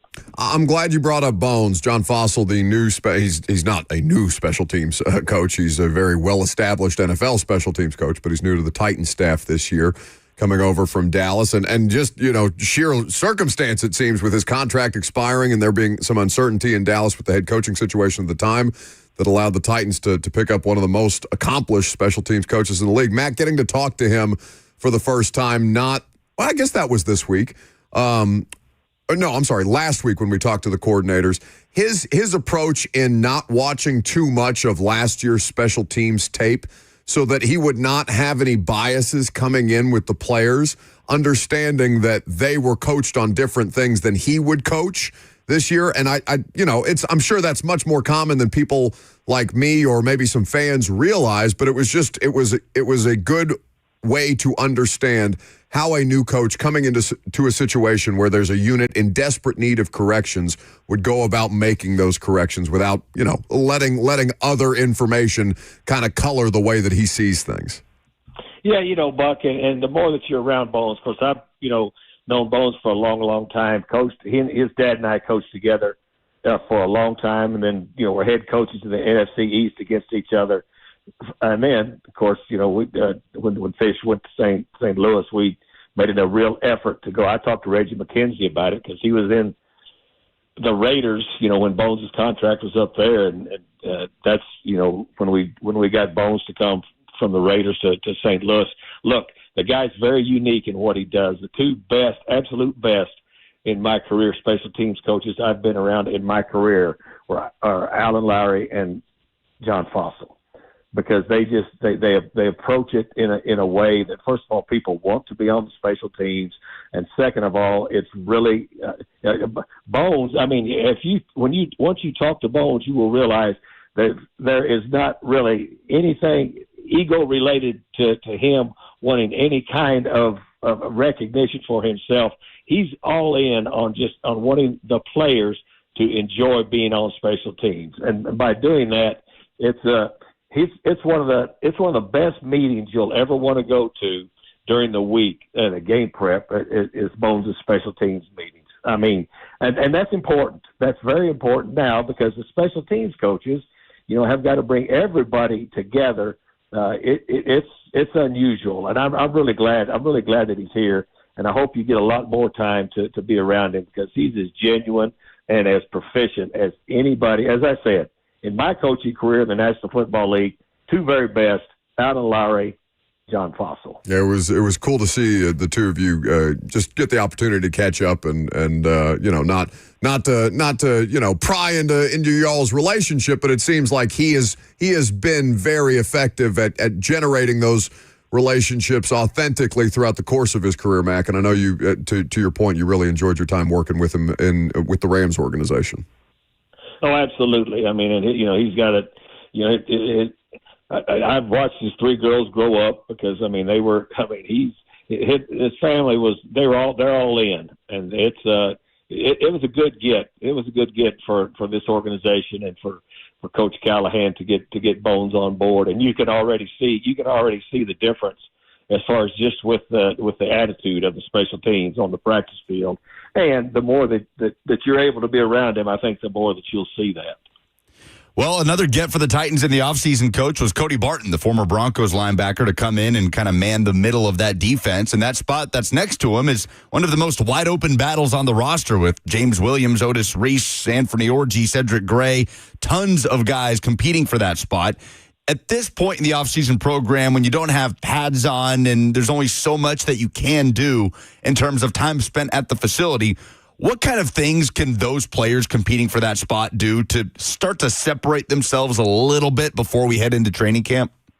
So the first of all is knowledge as to what's going on, because regardless of the thing that stands out for guys that work behind the ball at that second level, they've got to be able to know and to understand and to grasp concepts very, very quickly, because if whoever you have in those positions can't help everybody else get lined up. So as quickly as they can catch on to what the entire process is very, very big. That's extremely important. And again, you're right. I think, Barton being a vet, you can just tell that he's a veteran player. He's very comfortable in his own skin out there. But those other players that you've talked about that have a chance to work into that slot next to him, and I think there'll be various players working into that slot, because this defense is going to use a lot of different personnel groups defensively, as you guys well know. You've been out there enough to see it. You've talked to Denard enough. But the linebackers have to have a knowledge and a working knowledge and an instantaneous knowledge of what's going on, so that the people in front of them and the people behind them can trust them. And that's extremely important. And for young players, it's extremely important not only to grasp what they're doing, but to be able to put their bright lights on and grasp the whole picture pretty quickly. I know that's I've coached that position for a lot of years in this league. I've worked with Frank Bush for a long time in this league, and I know that's very, very important to him, to have guys that can grasp it, but can also translate what's going on to the other people, as I said, both in front of them and behind them. I think that's such an important point to emphasize to fans who are interested in off-season competitions or position competitions, Mack, is that they don't have to just land on one individual to man that side the rest of the way through, to your point about the different kind of looks and personnel groupings that Denard Wilson and that staff will put out on the field. They've given themselves variety to pick from if they do have one guy who's going to take the bulk of the snaps running alongside Barton, depending on the defensive looks that they're putting out on the field at any given point. But they've also come up with a diverse enough collection of players. You're not looking to make players niche necessarily, but you can find different ways to get these guys out on the field to kind of spread the wealth around while, they continue to do work on special teams to earn additional opportunities.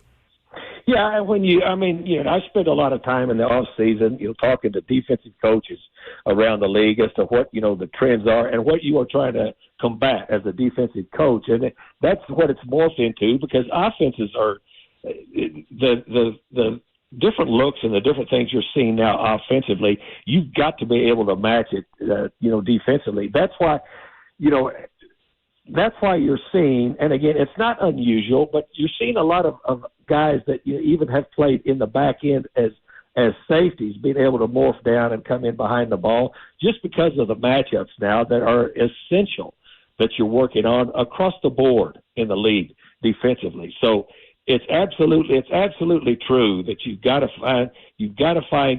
find people that can do various things, because you're going to have to be able to do various things. You've got your base that you always are going to work out of defensively, but once you start game planning, you're going to have certain matchup things that you have to be able to do to be able to flip 1, 2, or 3 plays in a game, as you guys well know, that can make a difference. Coach Mack, obviously the big news in the NFL this week, coming out yesterday afternoon, is that Aaron Rodgers has finally signed with the Pittsburgh Steelers, 41 years old, a 1-year deal. He gets together with Mike Tomlin and Arthur Smith, who's running the offense up in Pittsburgh. What do you make of this match, Rodgers and the Steelers organization, given what he's surrounded by on that offense, and kind of what's next for Arthur Smith, and I guess, how that relationship can become a productive one for the Steelers, who for them, I guess a successful season coach would be to compete for a Super Bowl with Aaron Rodgers. Yeah, well, Mike Tomlin is one of the most successful and one of the most established, clearly, head coaches in this league right now. He knows exactly what he's doing, and of course, and look, Arthur Smith, this didn't just happen overnight. You guys know this, right? This has been something. There's been a lot of speculation about it on the outside, but we all know, and even our listeners know, there's a lot that goes on the inside that you really don't understand and know. So this has been in the works for quite a while. You're getting a Hall of Fame quarterback. Now, where is he in his career? They've assessed all of that, but all of a sudden now, you've got a quarterback there that, without a doubt, if he stays healthy, is probably going to be able to elevate, especially what they've had lately. For years, they had Roethlisberger there, as to where that quarterback situation was very solid, very set, and very, very steady. They have not had that for a while at Pittsburgh, even around as constant as that organization is. When you got 3 head coaches in the last 30-plus years, that's unprecedented, especially the way things work now. But they've been working on this for a while. You guys know this, and so this is just a culmination of it, and it's going to be interesting to see. All right, Mac, if I send Robert Walsh out there in a safari hat with a, what is it, a net gun? Is that what you were looking up on the internet before Coach Mack joined us? Oh, this is a great opportunity. Coach Mack, if you would like to be involved in our philanthropic efforts to catch this zebra, I need $4,000 for a net gun if you would like to throw some money in the coffer. No, we're not asking him for handouts. Not a handout. I'm asking him who he would favor. No, you're with the net gun. No, yeah, the net gun yes. that you're asking him to buy for you. You'll allow him to shoot it. He can get the inaugural shot off. Mac, the zebra versus Robert Walsh. Who are you picking? Oh, Bert, all the way. Yeah, baby. But before I got on the air with you guys, of course, Bert is always the first call I get, and that's the first. I'm surprised that he doesn't have a group rounded up already. Now, the thing about that zebra is doing a tremendous job of staying hidden in a inhabited area. You've got to give a lot of props to that zebra. But I would put Bert on that case. I'm shocked that Bert's not out there right now. He's been trying to leave work desperately for the entire week just to go and try and wrangle this zebra, which I think just means go smoke cigarettes on the patio. Money to fund your safari, let me know. I got plenty of it. I'll help you. Do not encourage this, Max. Shame on you, Robert, for asking this man to finance your zoo hunt. My sugar daddy. Love you, Mac. I would be very proud to be able to be a backer for Bert's Safari to catch the zebra. That's unbelievable. Mac, thank you so much for letting us waste your time on this Friday. We appreciate it, buddy. Guys, see you next week. Yes, sir. OTAs almost, well, I guess they're technically in the books, and now we're on to mandatory minicamp before we all take a break for the summer. People incorrectly pointing out, because I was loud wrong yesterday or 2 days ago when I asked Lucas if the zebra hadn't been caught, and we were quickly informed that the zebra had not yet been caught. People are pointing out that it was caught this morning. It was spotted this morning, is my understanding. It has not yet been secured. So they have seen the zebra physically. They've been using thermal trackers and all manner of helicopters and sky cams and things like that just to track this damn thing down as it runs through cornfields in Christiana, Tennessee. I mean, it feels like we're just watching, what's that movie, Homeward Bound, the zebra version. Homeward Bound. Banger, by the way. Yeah, great movie. Bound. Absolutely. All right, coming up next, we have Friday Fire. It is your opportunity to tell us something positive that happened to you this week. It can be in your sports life. That's cool. It can be in your personal life, your professional life, whatever you want to submit. Just give us a little feel good on this Friday. We love to end the week on a high note, and we'll give you ours coming up next.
Two Rivers Ford, the South's most trusted Ford dealer, is where you go for the best customer service out there. They will go above and beyond to make sure that they make the car buying process fast, easy, and more fun. They've been doing it for over 4 decades here in Middle Tennessee, and they can do it for you just like they've done it for me. Coach Dave McGinnis is a customer. Ramon Foster, Don Davenport, so many other millions of Middle Tennesseans have gone to Two Rivers Ford to enjoy their award-winning customer service and, of course, the quality American-made Ford vehicles that they offer. What they offer you right now is employee pricing for everyone. That means you pay what they pay on almost every new Ford on the lot. So go to Two Rivers Ford in Mount Juliet or online at tworiversford.com, the South's most trusted Ford dealer.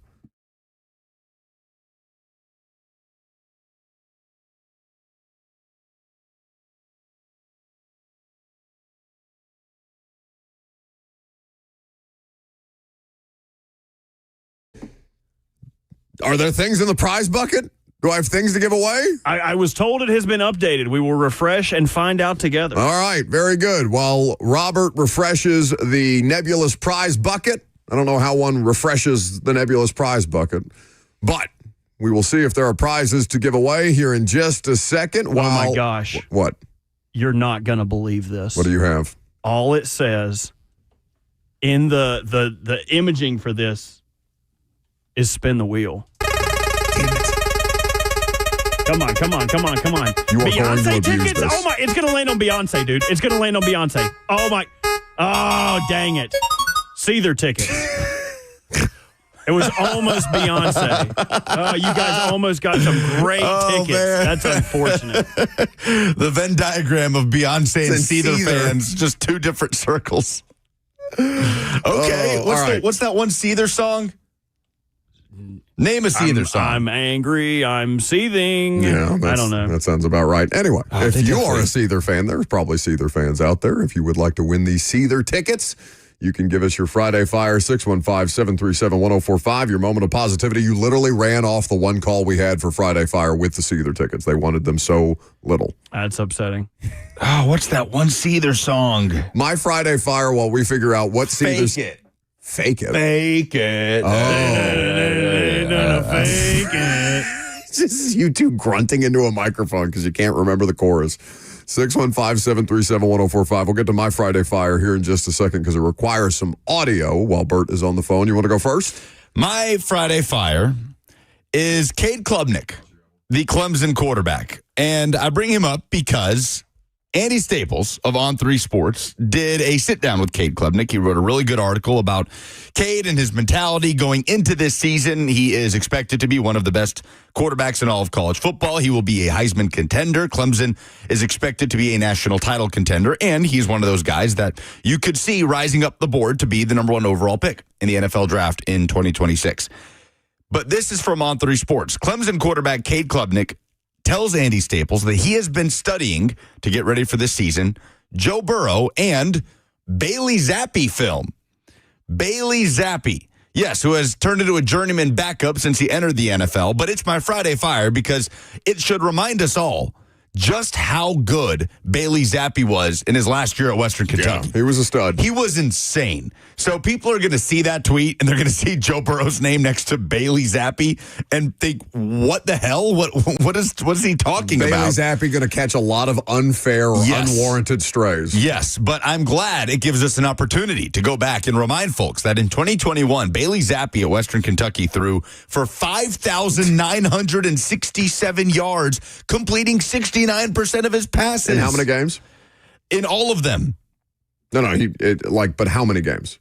How many games did he play? 14. 14 games. Yes. 5,000 yards in 14 games. 62 touchdowns. That's crazy. 11 interceptions. 3 rushing touchdowns on top of that. Was the coach still that former Tennessee? Tyson Helton, yeah. Yeah. That's right. So my Friday Fire is Bailey Zappi and his incredible season just an hour north of us in Bowling Green. Just being brought into the limelight a little bit with Cade Klubnik saying that he's watching Zappi tape to get ready for this year. I think Cade Klubnik's intention was to bring him in the limelight, and now Bailey Zappi is going to get unnecessarily dragged by people who are not going to look up the context of his collegiate career. But it is a good way to remind people of Bailey Zappi's success. Do you have the video of Friday Fire? So this is a continuation from a story that we talked about yesterday. Derrick Henry appearing on the Dan Patrick Show. Apparently, Derrick Henry's favorite actor is Adam Sandler. Derrick Henry and Dan Patrick made a bet yesterday. Derrick Henry bet Dan Patrick that if he gets another 2,000-yard season, he can be in the next Adam Sandler movie, or Dan Patrick has to request Derrick Henry's presence in the next Adam Sandler movie because Dan Patrick very often appears in Adam Sandler movies. Derrick Henry was delighted by this. Dan Patrick then promised to text Adam Sandler and request a video for Derrick Henry. Do you have the Sandler video for Derrick Henry? Yo, Derrick, I just woke up. You know that. That's why I look disgusting, on top of the fact that I am disgusting. But I love you. Congrats on everything, baby. 2,000 yards plus this year gets you not only in the movie, but we have a nice dinner together and talk about Dan Patrick's facial hair and how hard it is for him to grow it. I love you. Keep it up. This guy says hello. It's his dog. Oh, this is it. Apparently he's itchy this morning. He's scratching himself on the wall. I'm in a hotel right now. I'm sure you've been in a few. Okay. Love you, buddy. Take care. Again, sorry for the disgusting face. Woo-hoo! That's my dog, man. Derek, hear the happiness. That's the happiness in his voice. Yes. That's so wholesome, man. Yeah. I love that's how he related to Derrick Henry. He's like, yeah, hotels, right? You've been in those. Sounds like a Seinfeld bit. What's the deal with hotels? Oh, man. I'm sure you've been in a few was my favorite part. Good. That would make me so happy. Adam Sandler sent you a personalized video? Goodness. I love the joy. You could hear it in Derek's voice. He's just tickled to death. Well, because Derek's just about our age, right? He's 31. He's going to be 31 in October. Your age, yeah. Oh, please. Relax. Aren't you getting ready to turn 30? I'm still in my 20s, but I'm kicking it over here. I'm a child. Yeah, you with the congenitive knee or degenerative knee issues and giant ankle sprains because you dared to play rec league soccer one time. Yeah, you're aging very gracefully. You're spot on there. Oh, Bert, what's your Friday fire? Do you guys know anybody named Ryan? A few. I mean, in your day-to-day life, I'm trying to help somebody out because if you would like to be a part of the record-setting gathering of Ryans at Coors Field, enjoy reserved seating and a dedicated section for Ryans and their guests as we cheer on the Rockies, especially the Ryans on the roster. Family and friends are welcome as we try to break the world record for Ryans in attendance at a baseball game. Oh, God. The Colorado Rockies are so bad that they are having to have name nights. Is your name Ryan? I tried to look up what the record. Please come to our game. The world record for the largest gathering of people with the same name was set when 2,325 people named Ivan got together in Los Angeles in 2017. This large event has so far had 600 Ryans RSVP, so a little over a quarter of the way to their goal. They need some more Ryans. So if you're in Nashville, if you're in Murfreesboro, if you're in Madison, wherever the hell you are, if you're in Ryanville, We're sending them to Denver? We're not sending our best. We're sending the only ones we got. Every Ryan has to be get a plane, get a train, get an automobile, get a ticket to Denver. Some people, like the Sounds, will do the bark at the park night or whatever. You bring your dog, and people get to enjoy having their dogs at a baseball game and things like that. And it seems like a fun community event. No, this one's just name night. What's your name? It's like when people get excited about seeing their name on a Coke bottle. You seen that? Oh, yeah. Where it's like, bring your Coke bottle with your name, Ryan, into the stadium, and we will let you watch a Rockies game. The Rockies subject you to a Rockies game. They are 12-50. they're the worst team in the MLB, and the second worst team is like 8 games better than the Rockies. That's not all, though. There's some more information with this. What Ryan Lee, co-founder and event organizer of the nonprofit organization Ryan Meetup, told News 2's, their sister station, that the Ryan Meetup is a safe place for Ryan, but not limited to Ryans. There is only one person, one name that is not allowed. They are the Bryans. Bryans, so brash. Wait, really? They said no Bryans? The website notes that Bryans are not allowed, and Lee explained that this is because Ryan Meetup is a safe place for those who are named Ryan and are often mistaken for Brian. So the Bryans, you brash. Oh, I don't even know if I could say, like a child that doesn't have a father. Can you say that word? I can't believe this is a real thing. Yeah, probably not. We'll say it's right there on the line. We'll say no. Anyway, so if your name is Brian, you dirty scoundrel, don't you even think of coming to Denver, because this is for Ryans and Ryans only.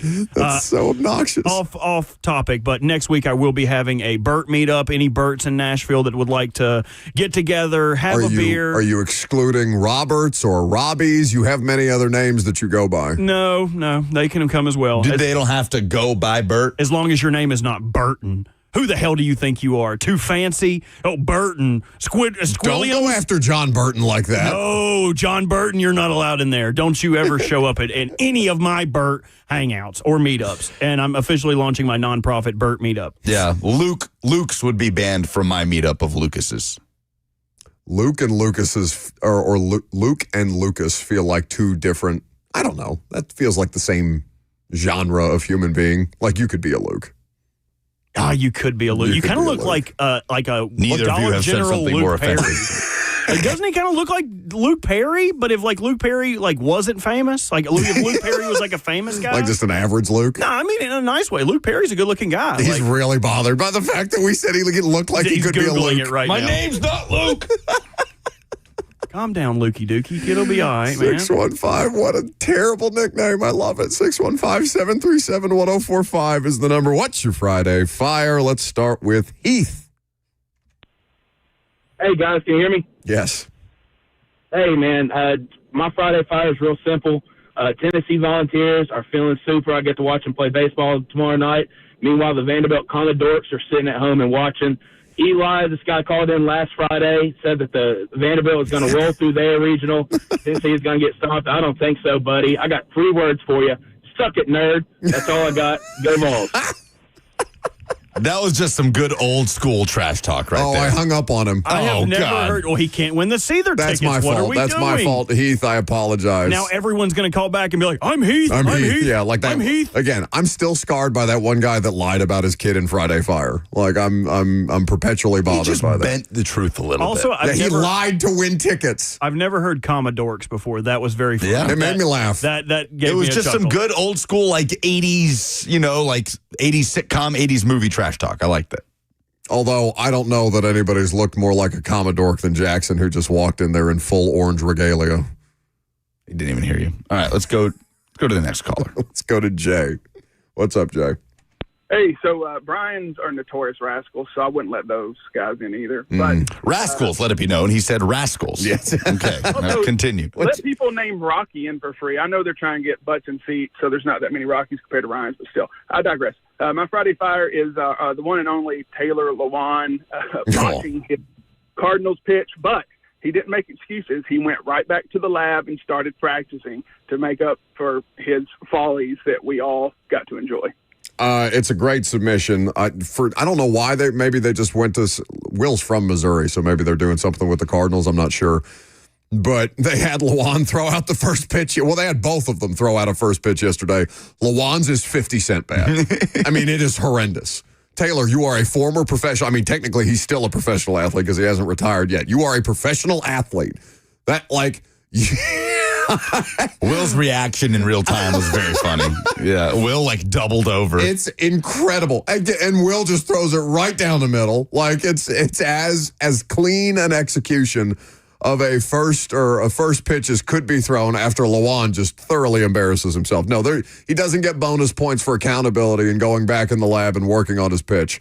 He just gets the shame of the internet for the rest of the time. It was so bad that yesterday people were alleging that he was just doing it for attention. Which, knowing Taylor, that could have been something I guess you could throw out there in the realm of potential Lewan antics. But no, just awful. Just a terrible first pitch. Okay, Buffalo is up next. What you got? There's a real live donkey zebra, a zonkey, living in Bethpage, Tennessee at the Flick Petting Farm. You can go visit it. But anyway, my Friday Fire is going to have to be Nashville SC.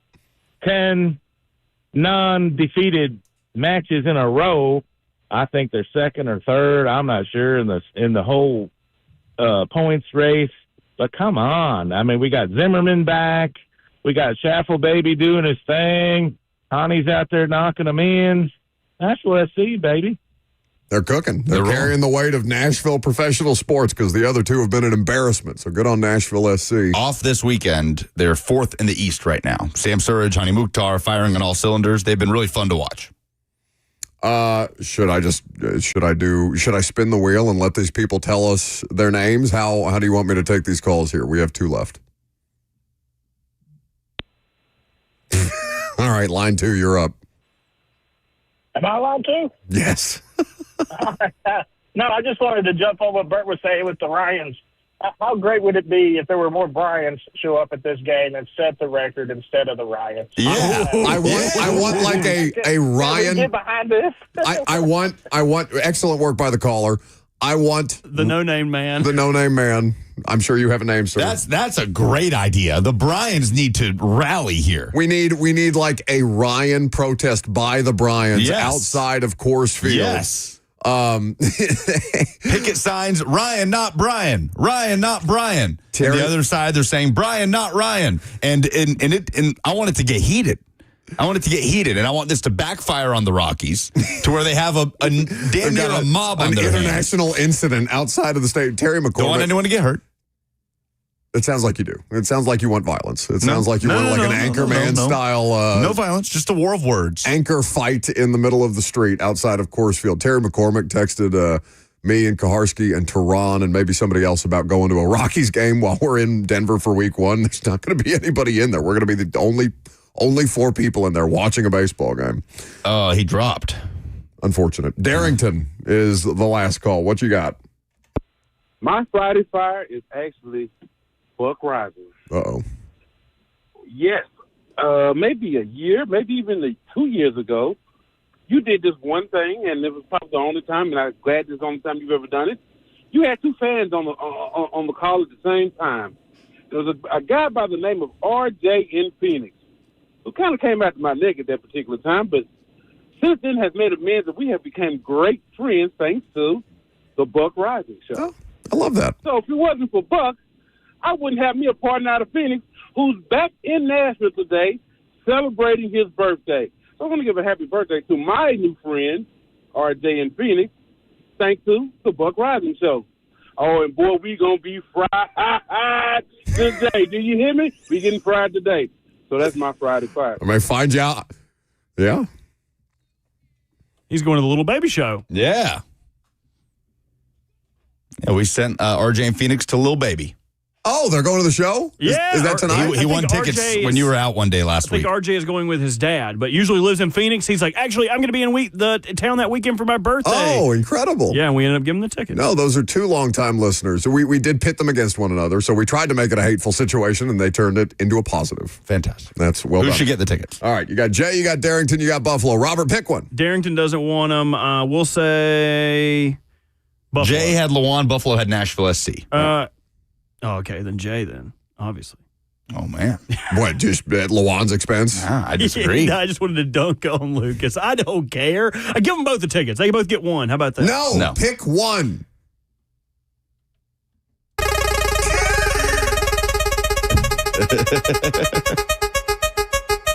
Ooh, it's anybody's game. Buffalo. Buffalo. Be excited for Buffalo, not... You are headed to Seether. We got to go. We got to go. I'm Buck Rising. It's 104.5 The Zone.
It is 12:03. Good afternoon from the 104.5 The Zone Studios. I'm Lucas Panzika. In NFL news, the Aaron Rodgers saga is over. The Steelers announced Thursday they are signing the 41-year-old on a one-year deal pending a physical. He will be in attendance at mandatory minicamp next week. College baseball Super Regional Weekend is here, and Tennessee is at Arkansas playing for a spot in the College World Series. Game 1 tomorrow at 5 o'clock. You can hear the entire series this weekend right here on The Zone, courtesy of the Vol Network. Game 2 of the Stanley Cup final is tonight in Edmonton. The Oilers have a 1-0 series lead over the Panthers. Puck drop at 7 p.m. And the Women's College World Series wraps up tonight in Oklahoma City. A winner-take-all Game 3, Texas versus Texas Tech. First pitch at 7 p.m. For all your foundation repairs and waterproofing needs, visit USSTN.com. Breaking news at once on your home for the Titans and Vols. This is 104.5 The Zone.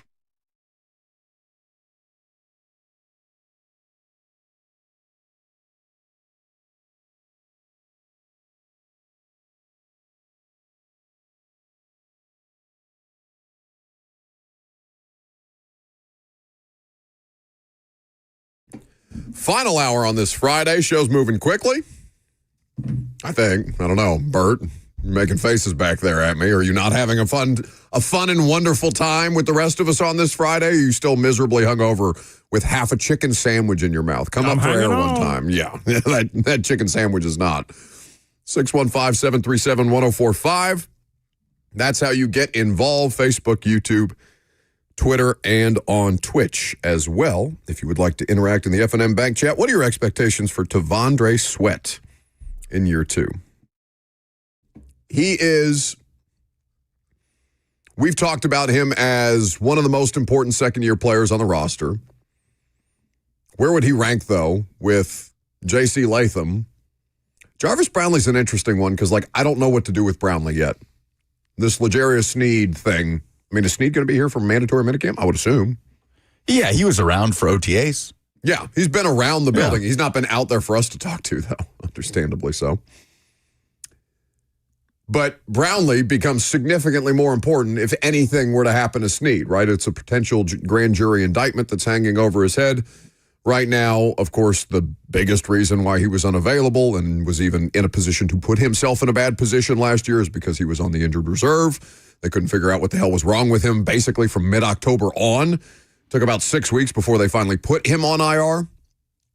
And the Sneed experiment, I mean, that's as bad a decision, at least right now, it's as bad as a decision as they have made at any point in the last 4 years, not named Isaiah Wilson. Right now, in year 1, the Sneed L'Jarius Sneed looks catastrophic. Oh. You give up a third-round pick to get him. No, it's not as bad as the A.J. Brown trade. That's fair. It's not. That's fair. I see what you're saying. It's the top, worst. It's top 5. It's the worst move they've made post John Robinson so far.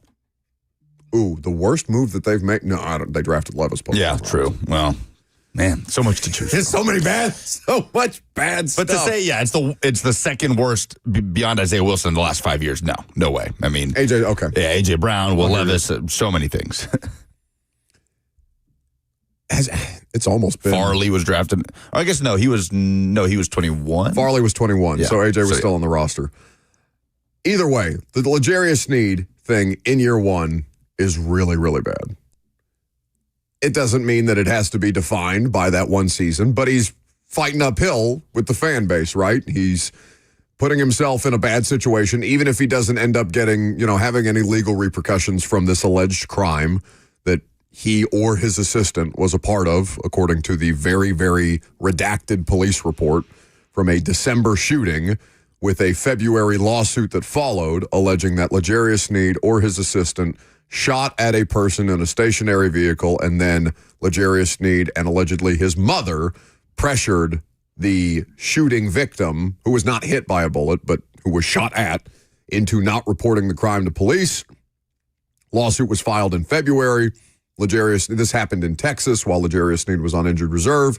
So any potential grand jury indictment that may follow would be a result of that case. We have no idea what that's going to happen. And then if there is something, if he's indicted, there will be NFL repercussions based on the personal conduct policy that would follow that. So it's not just a legal situation, obviously. It would impact potentially his availability. Now, all these are hypotheticals until something happens, but it's just the fact that you have to deal with this heading into year 2 with L'Jarius Sneed.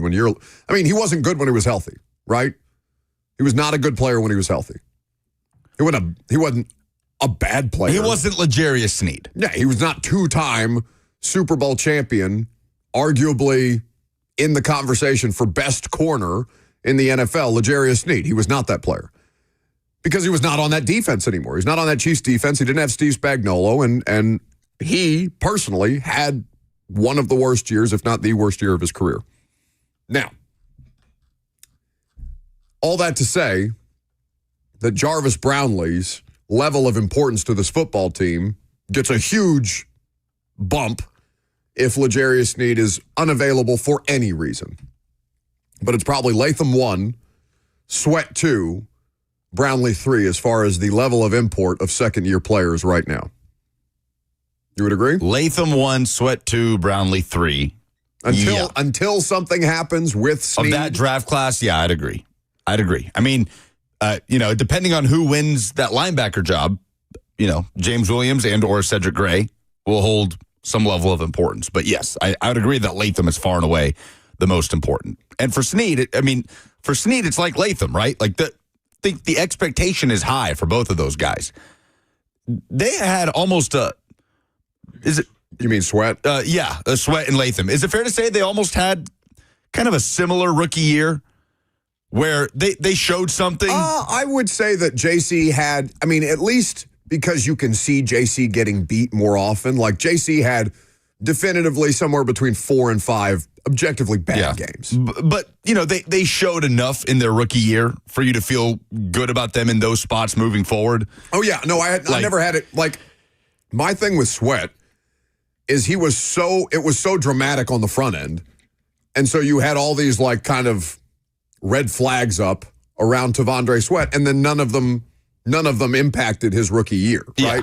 The conditioning was never an issue. You know how many snaps he played last year? A ton, yeah. 699 defensive snaps at 360-plus pounds.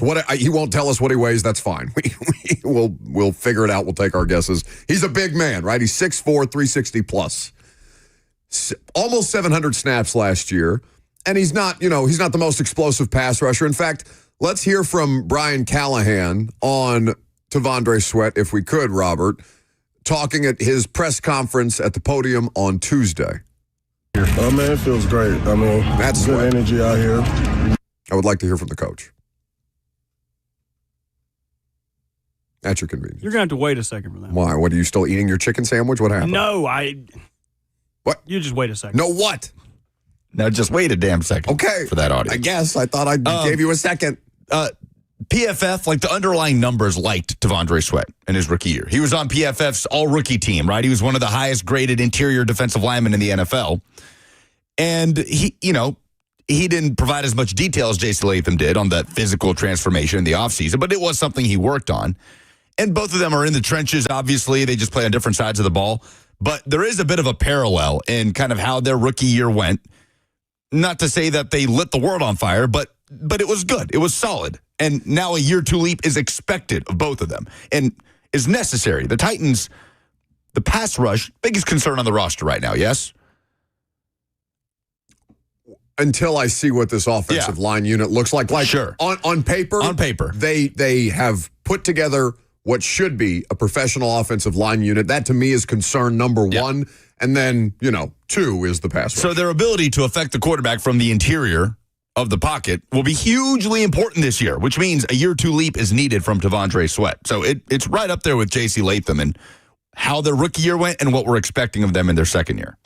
Well, and I hope that he continues that positive momentum because, again, his weight was not an issue. His stamina was not an issue. The DUI situation that he had coming in pre-draft was not an issue. I know he still likes to get out and about town, but like he's doing it in a safe fashion. He just likes to do things. It's not like reportedly at Texas he enjoyed the nightlife, but they have put him in a position to where he can still enjoy things without, affecting his progress that way. And so that seems to be a good marriage. if L'Jarius Sneed or Will Levis, depending on how you look at it, is the worst thing that Rand Carthon did during his time as Titans general manager, Sweat may be the best. Like, for the extra effort that they went to acquire T'Vondre Sweat, to not take him off their draft boards, the way that, remember Dane Brugler came on like the week after the draft and was like, a lot of teams just straight up took him off. We're not messing with him. Yeah, because we could say Latham, but Latham, he was just the best available tackle. Like, bar none, he was the best available tackle. It could have been Ald, it could have been Latham. Yeah. Well, and the Rams offer. The Rams tried to come in and trade for that pick, and they said, no, sir. Now, they ended up taking Braden Fisk, because they ended up trading right after with Carolina. Yep. But they offered basically the Titans. My understanding was they offered the Titans basically the same package they offered the Panthers. And we had the conversation about opportunity cost. What will Sweat pay dividends in a way that allows them to just turn up their nose at draft capital? Is he such a special player? And we don't have the full answer to that yet, but that was a part of the conversation at the time. And then Sweat basically negated it, to his credit. So you want him to continue on that foundational building process, or building upon the foundation that he set as a rookie. And something that would also benefit Sweat is what? Jeff having a healthier season. Yeah. Like, Jeff being the best version of himself will pay direct dividends for T'Vondre Sweat. And like I said, to Jeff's credit, he went out there on the elbow injury and he did miss the Miami game, and I can't remember. He might have missed one other game that I'm forgetting off the top of my head. But for the most part, Jeff played through it, and maybe not the most dominant season that Jeff's ever had, not the best season that Jeff's ever had. But if Jeff, I mean, how long has it been since Jeff's had a fully healthy season? 21? When was that Chiefs game? 22. That was Malik Willis, Sunday Night Football, where Jeff was playing out of his mind. Last time he played in every single game was 2021. 2021. And that was a career year for him. That's right. He got the ankle injury. Sacks. He got the ankle injury in 2022, and Jeff has missed time here and there for those last 3 seasons. I think that with a couple of these different things, there will be high expectations. T'Vondre Sweat is going to be a fan favorite. He's big, he's jolly, he's returning fumble recoveries or trying to stiff-arming dudes, right? He's not Derrick Henry, but he's out there having some fun with it against the Bengals. Like, Sweat is going to be a popular player no matter what his year 2 jump is, I think. But I do think that there is a reasonable expectation that player has a really high ceiling, and that he should be able to achieve that high ceiling, or get as close to that high ceiling as humanly possible if he continues on the right path. Do you have Brian Callahan yet or no? All right, let's hear from Brian Callahan on T'Vondre Sweat heading into year 2. I think it's the details of the position. You know, he's a supremely talented person. There's not a lot of people on the planet that can do what he does at his size. And it's more about the consistency of performance. Would like to see more from the pass rush game. He's got ability to rush for a man his size, and that's part of emphasis for him is affecting the quarterback more. He's a tremendous run defender. That was a strength of his already from last year, and the part of it's going to be just improving the detail and then improving the ability to help affect the quarterback. So I think those are the things we're looking for progression-wise from him. And he has the ability to be a full 3-down player. He's not necessarily your explosive interior pass rushers that are out there, but he's got great ability to push the pocket too. So looking for more of that from him. And I think he had a solid start to his career, and I think there's a whole lot more meat on that bone for him. And it doesn't necessarily have to result in sacks, right? But you have to be that disruptive force on the interior. Like, you have to create not just for yourself. It would be nice to see him win one-on-one pass rush reps. You got to get Femi Oladejo sacks. You got to get sacks. Lorenzo Carter sacks, right? You got to create for these other guys as much as you're creating for yourself. You also have to be better against the run. If you ask me, or maybe I'll ask you, the two of you, if you, Bert, we did this exercise the other night on Primetime, a couple days ago on Primetime. If you had to pick one category where you would expect, not where you would like to see the Titans defense improve the most, but where you expect them to get better, just because it's so uncharacteristic to see some of the places that they fell off last year. And maybe I'm holding Brian Callahan's staff to a different standard because for a while, what did the Titans defenses do under Vrabel? And really under Mularkey, too. They stopped the run, and they played excellent red zone defense.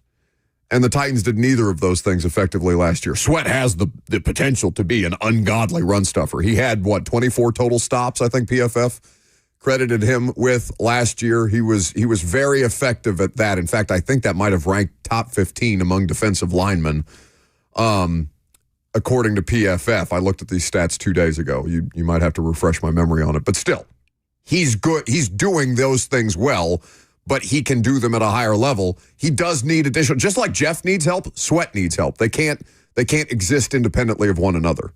Yeah, I think that's the area where I would expect the most improvement, because I know how much of an emphasis run that defense? Is. Just better play from the interior of the defensive line in general. They were like the 6th worst run defense last year. Yeah, because a healthy Jeffrey Simmons and a year 2 T'Vondre Sweat should hold that expectation. And how much emphasis they place on that defensively. How much did Denard Wilson talk about that and Brian Callahan last year throughout the course of the offseason about what bothers quarterbacks the most? And given their lack of high-caliber options on the edge, their lack of depth there, certainly, then I expect that to be a huge emphasis for them this year, because that's their biggest point of strength in the pass rush. Sweat and Jeff next to each other.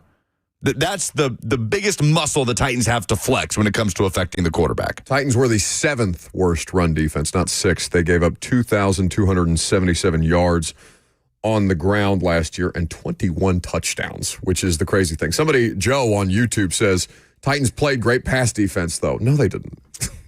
Not even close. I mean, to that point about what they gave up, do you know where the Titans ranked in the league in terms of touchdowns given up over the entire season? Oh, it has to be up there, right? Just for as quickly as teams were able to get into the red zone against them because of their ungodly special teams. They were second to last, tied with the Cowboys. The only team that gave up more touchdown were the Panthers with 61. They had 55. Yeah, it's those passing defense statistics are fraudulent. They're fraudulent last year. I don't think it's all the defense's fault, though they do have some onus on it. Their offense, as turnover prone as any offense in professional football last year, put the defense in bad situations. Their special teams was historically terrible, to the point where each and every week you expected some kind of, what was the return, the opening return by Damian Pierce against the Houston Texans, a game that they ended up winning. It was like 80 yards. You had Khalif Raymond just losing his mind in that Lions game, right, against the Titans special teams unit. So the defense was being put in awful positions. The only reason the passing statistics look the way that they do, and we talked about this during the season, you didn't have to travel very far. You didn't have to pass on the Titans defense to just blow them out. You didn't have to go very far. You're already in the red zone. They were an atrocity. And once they got into the red zone, and I know Titans defensive players were posting stuff about them being the number 2 pass defense in the league last year.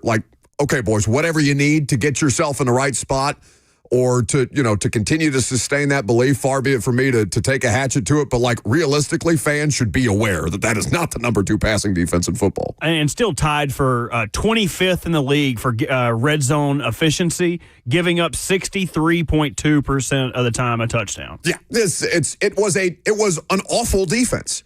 An awful defense that was exacerbated by the fact that they had awful special teams, and it was an awful football team. Nobody needs to relitigate that, but they were awful across the board. Don't let those passing stats fool you.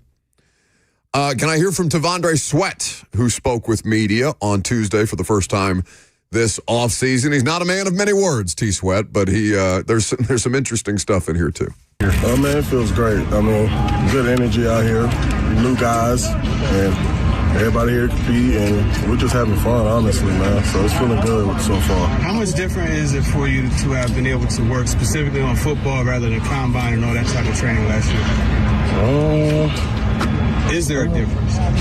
Not really. Yeah. I mean, I don't think so. No, you didn't. Did you do anything different workout-wise or anything? Yeah, I did more the little parts of my body, just strengthening my shoulders, my hips, mobility, all that type of stuff. Did you end up working out with Jeff?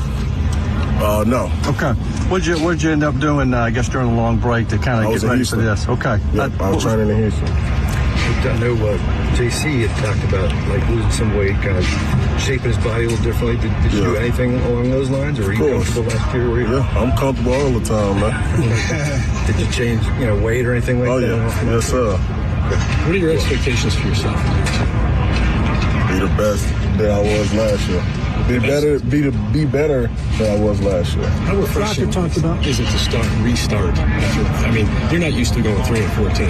Right. How refreshing is it to reboot this year? I mean, they're just a chip on our shoulders, to be honest, and I feel like guys just out here on a different mindset now, and we're ready. I feel like we're ready. Rocker talked about pass rush, next step in pass rush being kind of the next thing for you. What kind of things are you working on to kind of advance the next level there? Honestly, just quickness, man. Just recognizing stuff way more smoother. I mean, I'm going into my second year, and I'm a lot more comfortable, so. I think we heard you're a co-captain or alternate captain on one of these 8 teams. How's your team doing? Who are you paired with? I'm with TP, Tony. We're doing pretty good. You talked about focusing maybe on weight. Are you down compared to last year at this time? How much you think? Ask Callahan, man. Yeah, okay. But enough where you feel it, though, out here? Feel what? You feel lighter and faster and quicker? Great. Yeah. Yes, sir. Did you ask JC about what his plan was? Did you guys have similar plans? Or He's a grown man. He do his own thing, man. I do mine. Normalize talking to other men about your weight loss. How much do you weigh? I do cringe. I get why people ask those things at practice, because sweat, it matters. Yeah, no, it's hugely important. You're a professional athlete. Like it's a fair, Sweat's the guy that after the draft is saying that if I get down to 355, I'll be a Hall of Famer. So every year it's going to come back around. Like, all right, hey, where you at? What's that weight at? Or like guys with perpetual conditioning circumstances, like Traylon. Like Traylon's weight, even though it's sometimes I don't know. It feels like you're asking like questions about livestock, which always feels cringy to me. But Traylon's weight is something worth discussing with the coaching staff and with Traylon, because all right, how are you going to get yourself in football shape coming off the ACL repair and doing all these different things when this is something that you're already kind of up against as a big-bodied player? Anyway, those things do become fair. Sweat, ask Callahan, man. You don't want to deal with the weight questions. Grown man. He's a grown man. He is a grown-ass man. That is one thing that you can definitively say about T'Vondre Sweat. Some interesting things there about him training or not training with Jeff Simmons this offseason that we can dive into coming up next. We'll also circle back to Aaron Rodgers and his fit in Pittsburgh. Does it actually matter? I'm Buck Rising. 104.5 The Zone.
Welcome back to the show. Fueled by Hattie B's Hot Chicken, the best hot chicken in the world.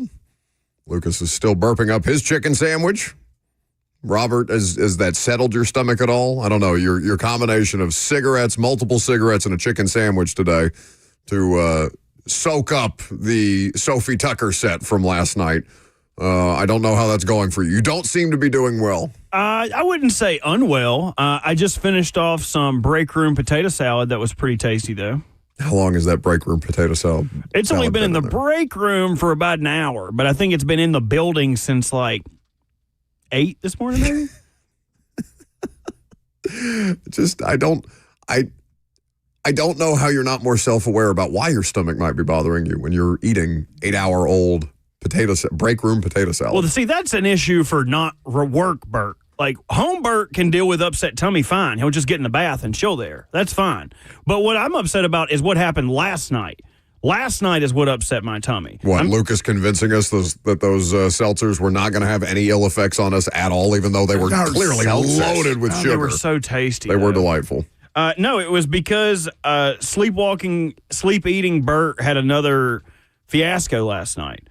I'm waiting for Cheyenne to get me the photographic proof of this, but I woke up this morning on my couch, and it's a leather couch, so I had to like peel myself off of it. I've been sweating all night. You naked on a leather couch. For reference, he sleeps naked. Why would I know that? Buck knows because we have slumber parties. I wake up, and beside me looks like I have a pet gerbil who is eating this raw sweet potato, and in my mouth I can feel like flakes, like flakes of potato. So in my sleep, at some point, I must have looked for something, not found anything that really tripped my trigger, and I decided, I'm going to eat a raw sweet potato. Cheyenne woke me up this morning shaking me. Did you do this? Did you eat this? This is a disaster.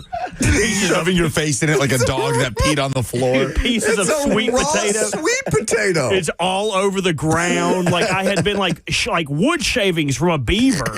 Like I've been blaming. He's just sticking his 2 front teeth into it and just like peeling it back. He's a sleep eater. He's not a sleepwalker or talker. He's a sleep eater. I can't help it. It's amazing. I've never seen anything like it. Cheyenne was also upset because apparently I used a piece of her ciabatta bread and a bunch of her mozzarella cheese, and the sweet potato, and I toasted it in the creme oven. fraiche, like he just whipped up this beautiful meal. You sleep used your oven? The little one. What are the easy ovens called? Like where you just have a little dial, like a convection oven. There you go. It wasn't like the stove oven. It was like a little oven. Still, you using anything that requires heat or power or electricity while being asleep and eating raw sweet potatoes. I was just getting reprimanded this morning because like I left the cheese out on the counter. I left the butter container with the lid off. Like the oven was on with the door open when she got home. She was like, "What is wrong with you? Like, go to the doctor and get yourself fixed." Like, I don't know what to do anymore. I'm imagining a sleep you, like the sleeping version of you, basically as like Ratatouille. Like you're whipping up like a duck confit in the kitchen and just zonked, like totally asleep, but just like a zombie, just putting it,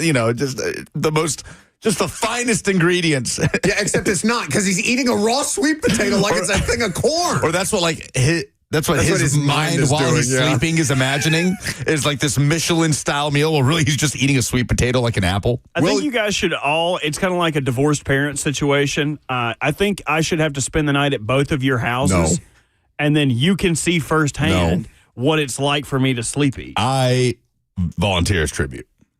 Absolutely not. I would love to see under this. No circumstances. I'd love to see what you could make. I would just sit back and watch you. You just like tell me like, no, go, do whatever you need. You're like marinating the chicken. Where's the pans at? I honestly think Sleep You would not know what to do with the food in my refrigerator. I would probably just eat all of it raw. Yeah. Like, I would probably end up eating your cat food, like thinking it was like because all your cat food is in those little plastic container things. Like you feed them like that raw diet stuff. Me? Yeah, I thought you did. Oh no! At least when I tried the food one time, it tastes like cat food. That's the dry food, and then there's the canned food. That's like they've got better prepared dishes than I do on a regular basis. They've got like halibut and pumpkin chunks. I didn't even know cats could eat pumpkin. but that's a thing apparently. That sounds really good. Well, that's probably what we would find you eating if you came over to my house. Anyway. Other than the $35 chicken salad, which is back in the fridge, by the way. Stay away from my house. Cheyenne suggested buying some big chains to tie me down like the ghost of Christmas past. Like she would be able to hear me like rattling. Like ratchet straps. Like, yes. Or be like.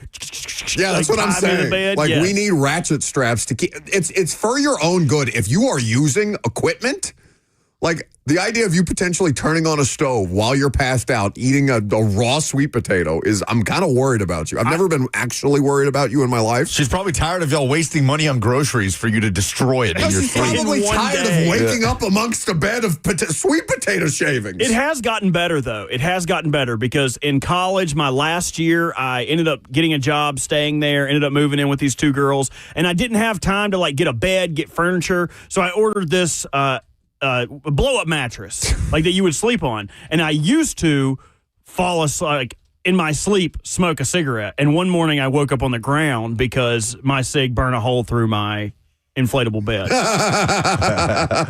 So at least I'm not doing that anymore. I'm not potentially burning the house down. I'm just eating everything in sight. Did you ever sleep? Were you ever a just mattress on ground guy? Oh, 100%. I did that for like 2 years. Well, Never in my life. Oh, yeah. Cheyenne recently, but like within the last year, made me put together a bed frame because I was mattress on floor. Yeah, in college, I loved didn't bother. What's the point? I'm just going to sleep on. Didn't matter to me. What? My senior year, I bought like a little bed frame. What is wrong with you two? It's no way to live. That can't be good sleep. It was some of the best days of my life. You need to look forward to better days. You need to improve upon some things in your life. Living in squalor, if you living in squalor, mattress on the floor are the best days of your life, bud. You need to get some. You need to be grounded in some realistic expectations at this point in time.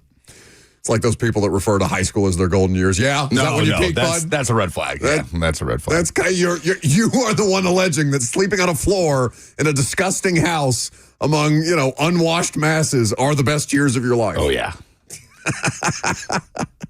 This is much better than what we were going to talk about with Aaron Rodgers. Yeah, I'm fascinated to see because I'm not worried about the Rodgers-Tomlin dynamic.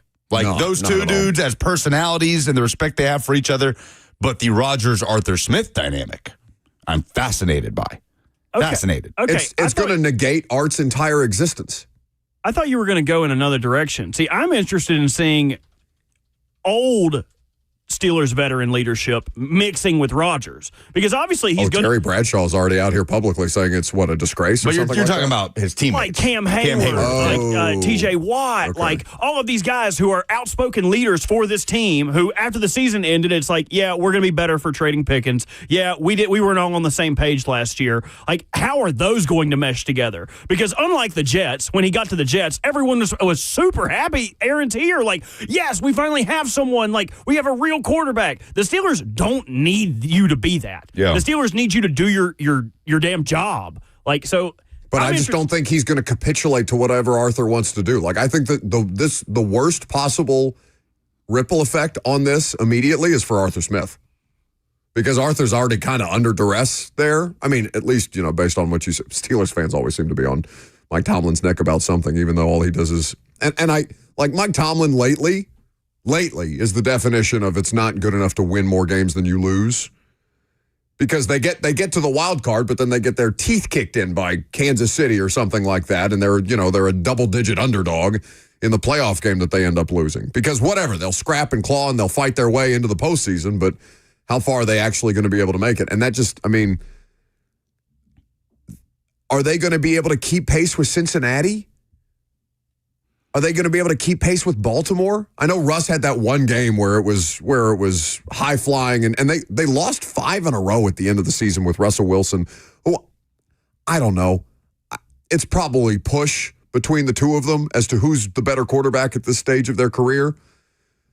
But I don't feel better about Aaron Rodgers at 41 than I do about Russ at 36 or whatever he is. I feel better about Rodgers than Russ. Why?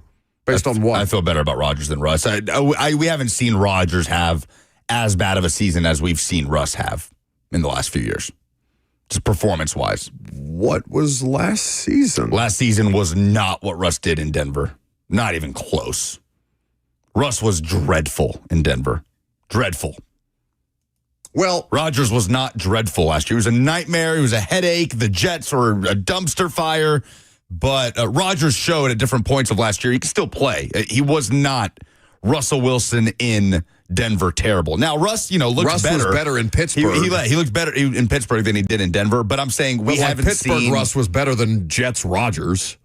You would disagree? It's close to me, but we haven't seen Rodgers in the depths that Russ had in Denver. It was an atrocity. It would be the injury, right? But that's not performance You're right. on the I'm field. strictly talking about performance. Yeah, I get what you're saying. Well, even looking at stats, I would have agreed with you if I wouldn't have seen this earlier from Warren Sharp at Sharp Football on Twitter. Justin Fields, Russell Wilson, Mason Rudolph. All three were in Pittsburgh. None were that great. All three were passed over for Aaron Rodgers. But did you know all three had more EPA than Rodgers? All three averaged more yards per attempt than Rodgers, and all three had better accuracy than Rodgers last year. I would not have believed that unless Lucas, I don't know where you're getting this Aaron Rodgers still has it thing. I think he can still play. I think he can still play. But numbers are quantifiably telling you that last year he was worse than all three of those players, and that's Mason Rudolph last year. Then Mason Rudolph? Mason Rudolph was one of the names that you just listed. That is crazy. Yeah, that's what he is alleging. I have the clip, but it's a minute 45. We don't really have time. Yeah, I mean, I'd like to talk to someone. We don't have time for it today? We could talk to someone that I'd love to talk to someone that is a lot more educated on watching quarterback play and diagnosing these things. You want to talk to Cosell about it? Yeah, I'd be fascinated to hear Cosell's opinion on that. We've got the AFC East. Well, I guess we'll probably do a Rodgers specific episode because we did the AFC North literally the day that he signed, but we did it at 8 in the morning. I'd be fascinated to hear Cosell talk about Rodgers and his play last year with the Jets. Yeah, can I hear from Warren Sharp? Because I would like to be more informed about this because I took that position about Aaron Rodgers not being an appreciable upgrade over Mason Rudolph, and I think the numbers back that up. Brought in Aaron Rodgers. So let's look at this. Fields, Wilson, Rudolph, all in Pittsburgh, all passed over for Aaron Rodgers. All three of them averaged better EPA per dropback last year than Aaron Rodgers. All three of them averaged more yards per attempt last year than Aaron Rodgers. All three of them averaged a higher completion rate last year than Aaron Rodgers. All three of them averaged more accuracy last year than Aaron Rodgers. And by the way, all three of them played a tougher schedule of pass defenses last year than Aaron Rodgers. I've already written up a lot of analysis on the Pittsburgh Steelers for their chapter in my 2025 football preview. You're not going to want to miss what I've uncovered. I'm going to be talking about how Aaron Rodgers... Okay, quit selling your book on our show, buddy. I mean, he's welcome to come on the show and sell his book. Yeah, I should hit him up. Anyway, it is going to be a fascinating year for the Pittsburgh Steelers because this really puts Tomlin's streak and fortitude on to the test, right? I know Antonio Brown was a different set of challenges. Lev Bell was a different set of challenges. Hell, Roethlisberger, I'm sure, was challenging to work with at times. But I just don't think there's a bigger wild card that you can drop into the middle of your veteran-led locker room than Aaron Rodgers That's gonna be fascinating. in the middle of mandatory minicamp. It's going to be fascinating. And look, Warren Sharp can tell us that Mason Rudolph had more EPA, yards per attempt, accuracy. If that's accurate, then that is insane. But I don't care how many numbers you could throw at me from last year. I'm not going to sit here and say that Mason Rudolph is a better quarterback right now than Aaron Rodgers. No, he's just not. No, Lucas, I'm not saying that, but there are reasons to believe that he is not appreciably that much better. Yeah. At 41, he is not that much better. He is better. Yes, nobody would dispute this, but he is not that much better than what you are currently producing. Mason Rudolph's biggest issue, beyond that Mason Rudolph is not an overwhelmingly talented quarterback, is that he played on the worst team in football. And Aaron Rodgers had way more to work with in New York on both sides of the ball than anybody in Tennessee had anything going on. That's going to be fascinating. Last call for phone calls, if you got them. 615-737-1045 is the number. We'll wrap the show coming up next.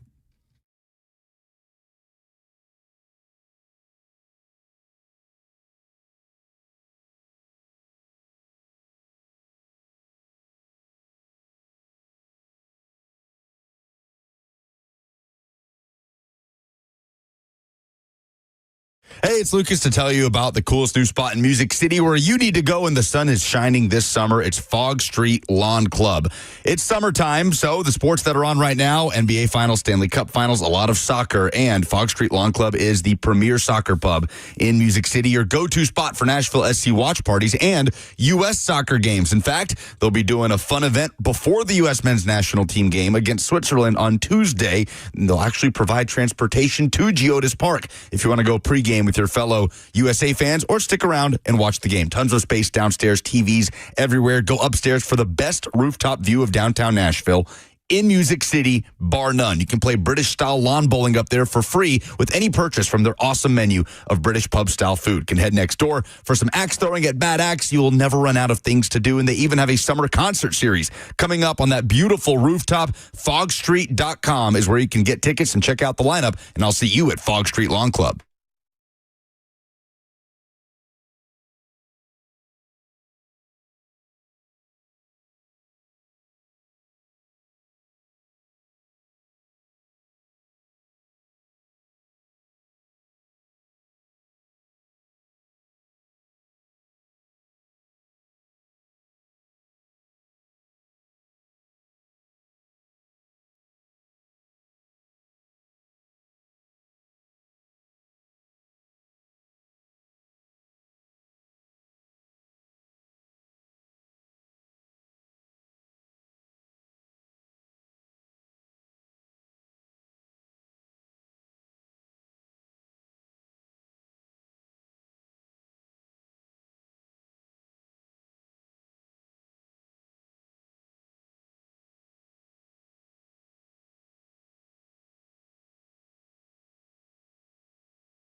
Welcome back to the show, fueled by Hattie B's Hot Chicken.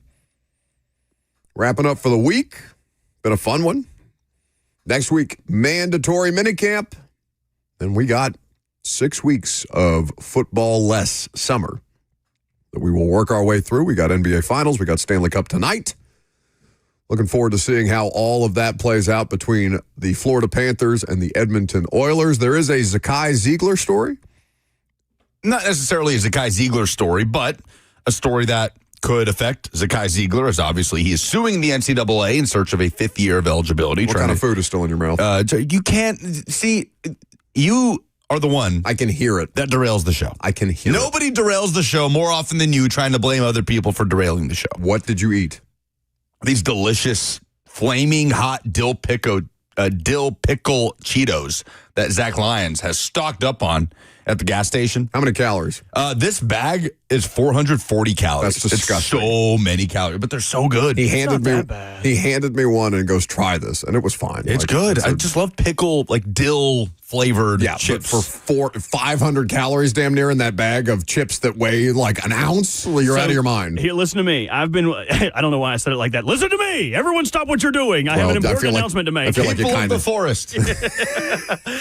My mom last year bought a freeze dryer. So, like, she can make all of these new kind of snacks. I have been pitching freeze-dried pickles for over a year. She cannot get it to work correctly because there's too much liquid. They break. I see. Ends up being dusty. But I am working on getting us a new snack for the studios. She's brought us freeze-dried Skittles, freeze-dried persimmons, freeze-dried strawberries. Oh, yeah, those persimmons are good. Freeze-dried asparagus. Like, we've had a ton of stuff. I'm working on the pickles. Well, looking forward to that. There has been a ruling in North Carolina from Judge Dever, who has denied an NC State defensive back named Corey Coley, who put in a motion for a preliminary injunction. And essentially, his ruling rests in large part on finding that eligibility rules are non-commercial and they are not subject to the Sherman Act. So Chris Vanini kind of sums this up of The Athletic. He says, this is another judge saying that NCAA eligibility rules are not a commercial antitrust issue in a case where a player wants another year. So the NCAA has gotten some court wins on this end. Obviously, that's kind of what Zakai Ziegler is trying to do. So I don't know if he is suing as an antitrust violation, but maybe we get Dan Lust on here to talk about this and see if this would point us in any direction on how good of a chance Zakai actually has to come back for a 5th year. Interesting. What? You have something? No, it was depending on how long you were going to pause. I was going to go quite. Yes. I am fascinated to see what happens with the Tennessee basketball program, just in terms of like, all right, if they get him back, what's the integration process look like? Like, what does that do to the lineup? I mean, I'm sure that they have made some level of preparation, that they're not just going to be completely blindsided by Zakai Ziegler. As we've talked about this before, he's certainly brought it up to Rick Barnes and the rest of the staff at the Tennessee basketball program. Hey, just so you know, I'm going to try and do this if you guys want me back, and I'm certain that they would love to have Zakai back in some form or fashion, even if it doesn't help them. I mean, it would not hurt them, certainly, but it would require them to reconfigure some things based on what they've already added to the roster in recruiting in the portal. Do we have anything else before we go to polls? Nope. All right, let's go. Yeah.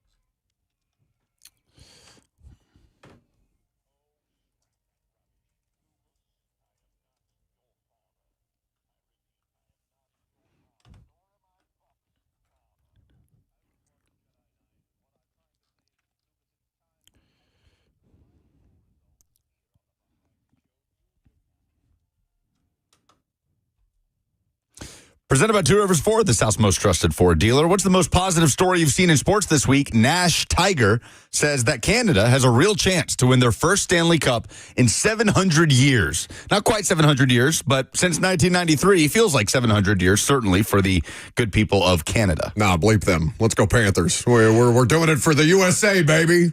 Game 2. They could be the 51st state if they won hockey back. Tonight in Edmonton, Oilers have a 1-0 series lead. Karen says how exciting the NBA and Stanley Cup finals have been. That is her Friday Fire. And Mr. Donkey says the Pacers' comeback victory is his Friday Fire. It was great. I really enjoyed just seeing Indiana be able to get that done, it's such a cool story.